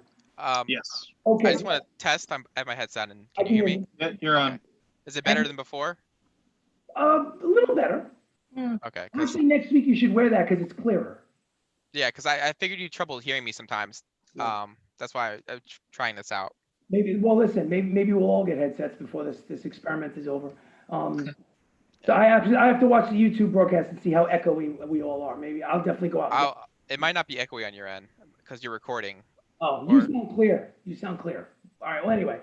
So who else was able? Obviously, Theoden can. I'll let Theoden go last. But Pia, would you like to go next? Surprise. I guess I'm gonna hit Lorenzo with my double Eldritch Blast. Go for it. All right, so the first one Purple maggot filled. is a 17 to hit. 17 does not hit. Yeah. Then the other one misses too. It comes at him and he basically pulls up a hand and deflects it with his hand and it sprays off to the side. Maggots going this way and that way. He doesn't even care that it touched his hand. So Theoden. Yeah. Outside the bubble, you theoretically can act because they don't know you're there, and you could act before they can react. Is there anything you'd like to do? See if I can get into the bubble. How? What would you like to do? Touch it. You touch it, nothing happens. It feels like a solid, warm, solid object. Your hand doesn't pass through it. It's like a window. Yeah, it's a warm window on a summer day is what it feels like. Okay. If you touch the windshield of a car is what it kind of feels like. Fuck. Let's see here. This might not have been. I don't notice any openings, right? No, you don't notice any openings. It's an opaque color. It's kind of like a golden color, but you can see through it. Like maybe somebody had like a gold tint on a window. I don't know why anybody would do that, but whatever. Yeah. That's what it looks like. I hear you. And I'm still invisible. You're still at this point invisible. No one knows. There's a shit ton of activity happening around you, as far as individuals who were guests at the concert are. Do I notice anything that might be making the bubble? Like maybe not magic, maybe it's a device. A device. Make a perception check. Be right back 1 second.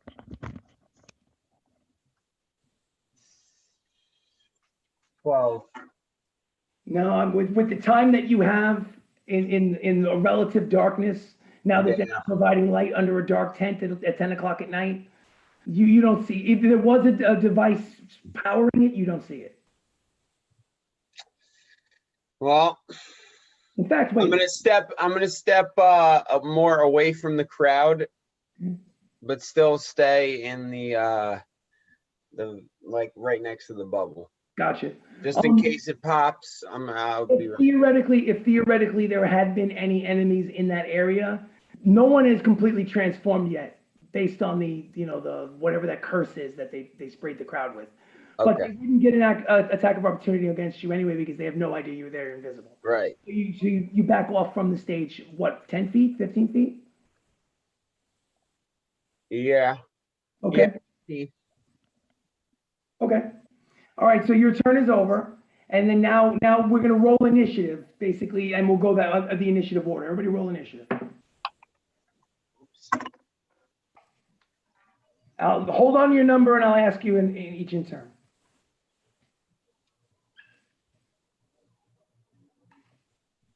Okay, that's Issa, and that is Lorenzo. Okay, anybody get higher than a 20? Yeah, 21. 22. What did you, 22, who got a 22? Baka. Baka 22, Pia got a what? 21. Pia got a 21. What did Sirach get? 10. Sirach, Ooh, 10. What did Theoden get? 18. Theoden, 18. Okay, so 3 of you guys get to go again before Issa and Lorenzo even act. Okay, that's pretty cool. All right. So now the shield is still active.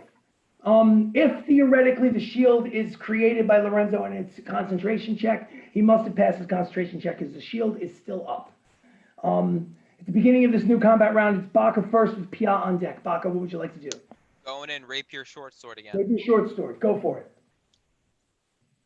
It's a 21 to hit. 21 Okay. hits with the rapier. Go for it. How much damage? You do not get sneak attack this time around. Okay, yeah, and 22 on the short sword. 22 on the short sword, both of them hit. Okay, so it's, +5, I think. Right, +6. So 9 on the rapier. On the rapier. Short sword is a 9 as well. 9 as well. Okay, I'm gonna make a concentration check. Success. Okay, so the blue glowing blade of the magical rapier cuts into him, stab him with the other blade. Honestly, he's taking it like a champ. He's smiling at you, even though blood is trickling down the side of his mouth. He's pissed and is not doing anything to him yet. Your turn is over. Unless you want to disengage or. Yeah, definitely disengage. So you disengage, no attack of opportunity, and you back off. How far back do you want to go? You can go 20 feet if you want. Let's go to full 20 feet. Full 20 feet, gotcha. You're on the inside edge of the dome. Okay, Pia with Theoden on deck. Pia, what would you like to do? More Eldritch Blast. Eldritch Blast. So the first one. Thick, necrotic energy. Yeah. 13. 13 misses. Maggots will go flying everywhere. 24. 24 is a hit. Roll damage. All right, cool. I'm assuming you're blasting Lorenzo with both. Yeah. So 9 points of damage. 9 points of damage. Okay. He's basically maggots crawling all over him. He's brushing them off and dusting. Theoden, with each. Theoden, what would you like to do? So if I use magic weapon, I can't put it in the barrier, right? No, you can't. I mean, you can try, but I kind of gave it away. Yeah, that's not gonna work. By the way, just to give you a sense of what's going on, 5 of the patrons have now transformed into green, oozing, vomiting, zombie-like shambling creatures looking to infect the people. Fantastic. So What would you? And if I do anything, I break stealth, right? Yes. I'm chilling. Chill. Next up is Issa. Issa is going to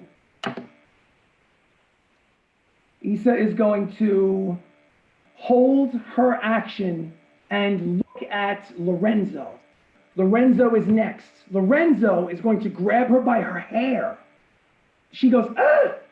Not very compassionate that she did this. And he's going to cast Misty Step as his bonus action. And to go Misty Step right towards the dimension door. They're gone. The shield drops. The dimension door drops. Lorenzo and Issa have escaped. However, you have a tent with people screaming and running, and there are 5 infected.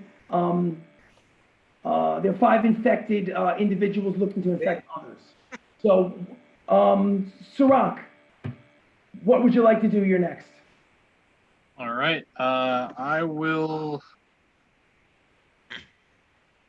grab my longbow and aim at one of the infected. Go for it. For a 14 to hit. 14 hits. These are just civilians that happen to be infected. They're not wearing any armor. So that's 5 points of damage. 5 points is not enough to take it out. It doesn't seem to react, almost as if its pain center has been shut off. Okay. Exactly how damage it is. Fire another arrow at the same one. Okay. That's a 23 to hit. 23 hits. Second arrow. That is 9 points of damage. This one strikes it in the eye socket, goes out the back of its head. It drops like a sack of potatoes. Is there another one within 5 feet of it? Yes, there is. Then I will fire again at that one. Fire another arrow. For 17. 17 is a hit.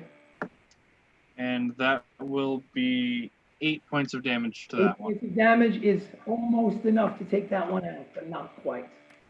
Not quite. Is your turn over? Yes. Okay. So your turn is over. I'm just going to make a roll real quick to see what happens in the crowd. That's not good. Okay. Sorry. I don't want to give too much away. My bad. All right. So, okay. Beginning of the combat rounds, the 1, 2, 3, 4 that are left turn into 9. So 1, 2, 3, 4, 5, 6, 7, 8, 9. Okay. Baka is first with Pia on deck. What would you guys like to do? You guys are still standing on stage. No force field, no curtain of, portal. Issa and Lorenzo are gone. The crowd is trying to run away, but all these things are just leapfrogging onto people and basically puking over their faces. And instantly, within seconds, they turn. And it's creating a domino effect of fucking, green zombies. What's up, Baka? I'm gonna jump in. Jumping in. Go for it. One of them was shot at by Sirach. Do you want to take that one out first? I'm gonna jump at the closest one I see. The closest one are 2 fresh ones. There are 2 side by side. I'll take out one of them. Go for it. Double hit again. Double hit. Rapier. Rapier definitely hits, and then a 4 plus 8. 12. 12 points of damage.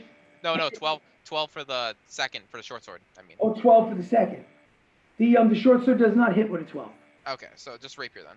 Rapier. Rapier is a 12 damage. 12 damage? You cleave its head right off of its neck, and it falls down and very quickly turns into a green puddle.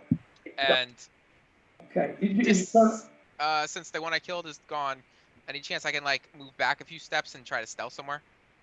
You could do that. I mean, you definitely could do that. There's a lot of chaos. The bonus action to disengage. No, do I have to disengage because the one I just killed? Well, but there was 2 side by side. Oh, they were side by side. You Okay. have to disengage from the other one. Yeah, I'll just disengage then. So you disengage and make your way behind the stage. So make a stealth roll to see if you're hidden. Oh, actually, I'm sorry. My bad. You gotta wait till your next turn to hide. Bottom line is disengage. You can't do both at the same time. Disengage and try to move away. That's Yeah, it. gotcha. You're behind the stage preparing to hide. So that's Baka. Pia? Are there still regular civilians? There are a few regular civilians, but most of them are running as fast as they can for the exit. Okay. Is there a radius where I could only hit the zombies with a fireball? Yes. I'm gonna do that. Okay, go for it. Okay. So you have to make, I think. Well, first thing I'd like you to do for the purposes of this kind of theater of the mind combat, do you have a D10? I do. Okay. Roll the D10. Okay. What'd you get? 4. 4 plus 1 is a 5. You hit 5 zombies in your radius. Okay. So basically now I have to saving throw. Success. What do I got to beat with my dexterity saving throw? 15. 15. Success. Fail. Fail. Fail. Success. So two of them get half damage. 3 of them get full. So what's the damage? 8d6? It is 8d6. Okay. So that is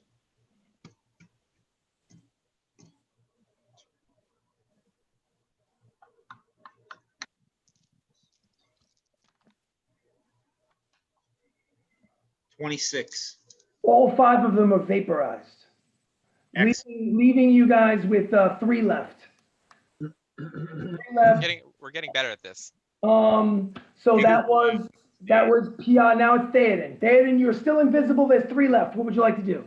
I have no spell slots left. And then the barrier's still up, right? No, barrier's gone. Oh, barrier's gone. Barrier's gone. Issa's gone. Lorenzo's gone. They escaped, unfortunately. But now the product of their fucking terrorist act, the fucking green zombies are now threatening to spread throughout the city. So who's closest to me? There are 3 green mutant zombies that are within 10 feet of you that you could attack any of the 3 if you wanted to. Which one of them is closest to me? It doesn't matter. If you want to get closest to one of them or 2 of them or all of them, it's up to you. No, the like PI, Sirac. Honestly, I would say which one's closest to you. They're all on the stage. No, that's not true. Baka is closest to you because Baka jumped down from the stage to attack with his rapier. All right, so I'm gonna go to the one that Baka was on. Gotcha. Go for it. And just swing away. Well, I killed the one. Well, there's one right next to you. There's one right next to you. What'd you get? Plus 8. 8. 8's not enough. You swing and miss. Would you roll a 1?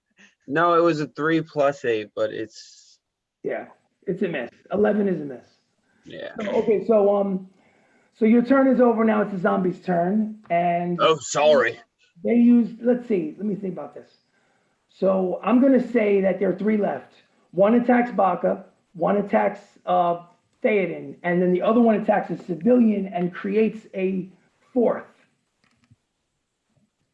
All right, so I got 2 attacks. This one is gonna go for Baka. I rolled a 16 plus 4 is a 20. Does that hit you, Baka? Yeah. Baka, it does a mere d6 of damage, 3 points of damage. But I need you to make not even a Constitution saving throw. I need you to roll a d20 and not roll a 1. Yeah. On the app? You know what? Why not? Let's do it on the app so that we're all on the same page. Do it I on think the you app. need to make a new thing again. Okay, I can do it. I can do it. What's my health? 62 minus 3? Just jump into Mummy 22. I think it's still up. Mummy 22. It's not. It's not? Okay, I'll do it again. Well, you're in there, Pia. Am I? I'm not in there Yeah. anymore. I'm in there. All right, you know what? Let's just make another one. No big deal. Table. I'll make a new table. The new table is Imp 20, IMP 20. Imp 20. I got Pia in there. Baka.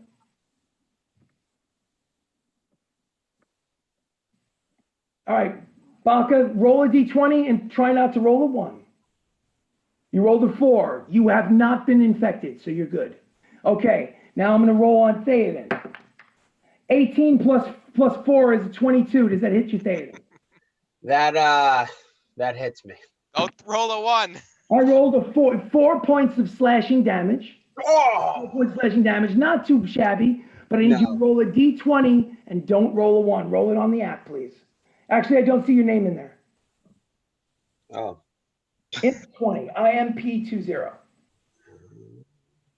Oh. Shut the fuck up.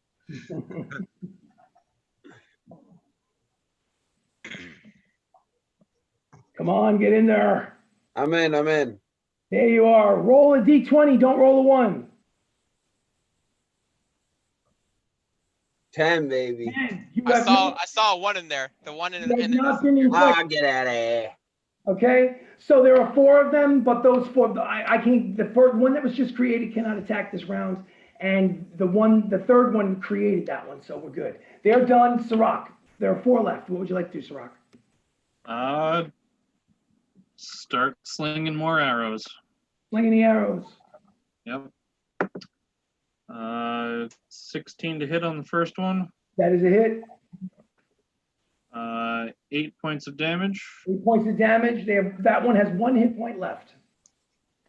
See if I can hit it on my second attack. Yeah, with a 17 plus. So you know it has 1 hit point left, so you know you just knocked it down. Yep. So. And then is there one within 5 feet? Yes, there is. That's not gonna hit though. Okay. Actually, maybe it will.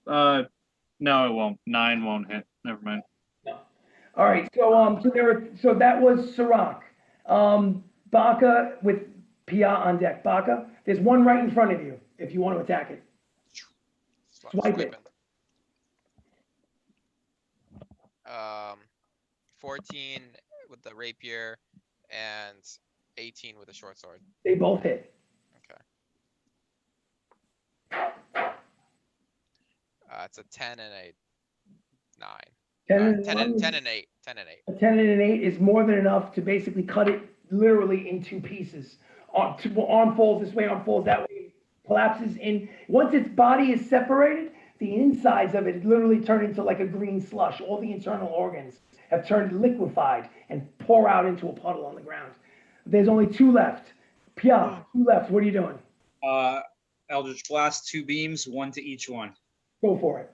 Okay, the first one is a nat 20. Nat 20, that's double damage. So I believe you. Double damage. Roll damage. Now roll a 1. Actually, Yeah. no matter what, you're gonna 1 hit it. I rolled a 1. So 1. No. Yeah, so 1 plus. All right, so it's 5 damage times 2, right? Oh. It had 9 hit points. You killed it. Oh, that's good. So All right, and then the second one. 13. 13. 13 is a hit. That's its armor class. Okay. And that one is a 9 plus 4, 13. 9 plus 4 is 13. That was enough to kill it. You destroyed the last one. Yes, you have the final kill, Pia. Just as the Order of the Gauntlet soldiers rush into the tent and point their crossbows at the 4 of you. Can I cast invisibility? I would definitely allow you next time to cast invisibility because this is our cliffhanger ending. They point their arrows at you and they say, "You are under arrest for the use of magic within the city walls. Come with us peacefully or we will fire." And that is where we will pick it up the next So no thank yous for fucking saving the city because they didn't really see everything that happened yet. And they basically see Eldritch blasts and flame swords going up. And that's against the law. So you'll have to speak to the lawmaster next time we play. So that is episode 2 of the D&D show, Natural One's D&D show. Thank you everyone for watching. If you happen to be a crazy person who's still watching or maybe watching the replay. Thank you. My friend should be watching still. Subscribe. We love you. We love you. Thank you for watching. Thank you for watching. Okay, what I'm gonna do is I'm gonna turn off the YouTube feed and I'm gonna bullshit with you guys for another couple of minutes. Let me just minimize this for 1 second. Oh, fuck it. I hope I did. I hope I ended it. If I didn't, it's gonna be. You're still, says live on Mine's YouTube still still. on. All right, well, I'll figure out how to turn it off. I don't know what I'm doing. Well, while you're figuring it out, you can thank our sponsor for today's video. Yes, our sponsor, our continuing sponsor through this campaign is Savasana's Kiss, a yoga love story, a full-length romance novel that you can buy today at barnesandnobles.com or amazon.com for the low, low price of 99 cents on Kindle. Yes, 99 cents. You'd have to be a fool not to get that. it's true. Have a great night. We'll see you next week for episode 3.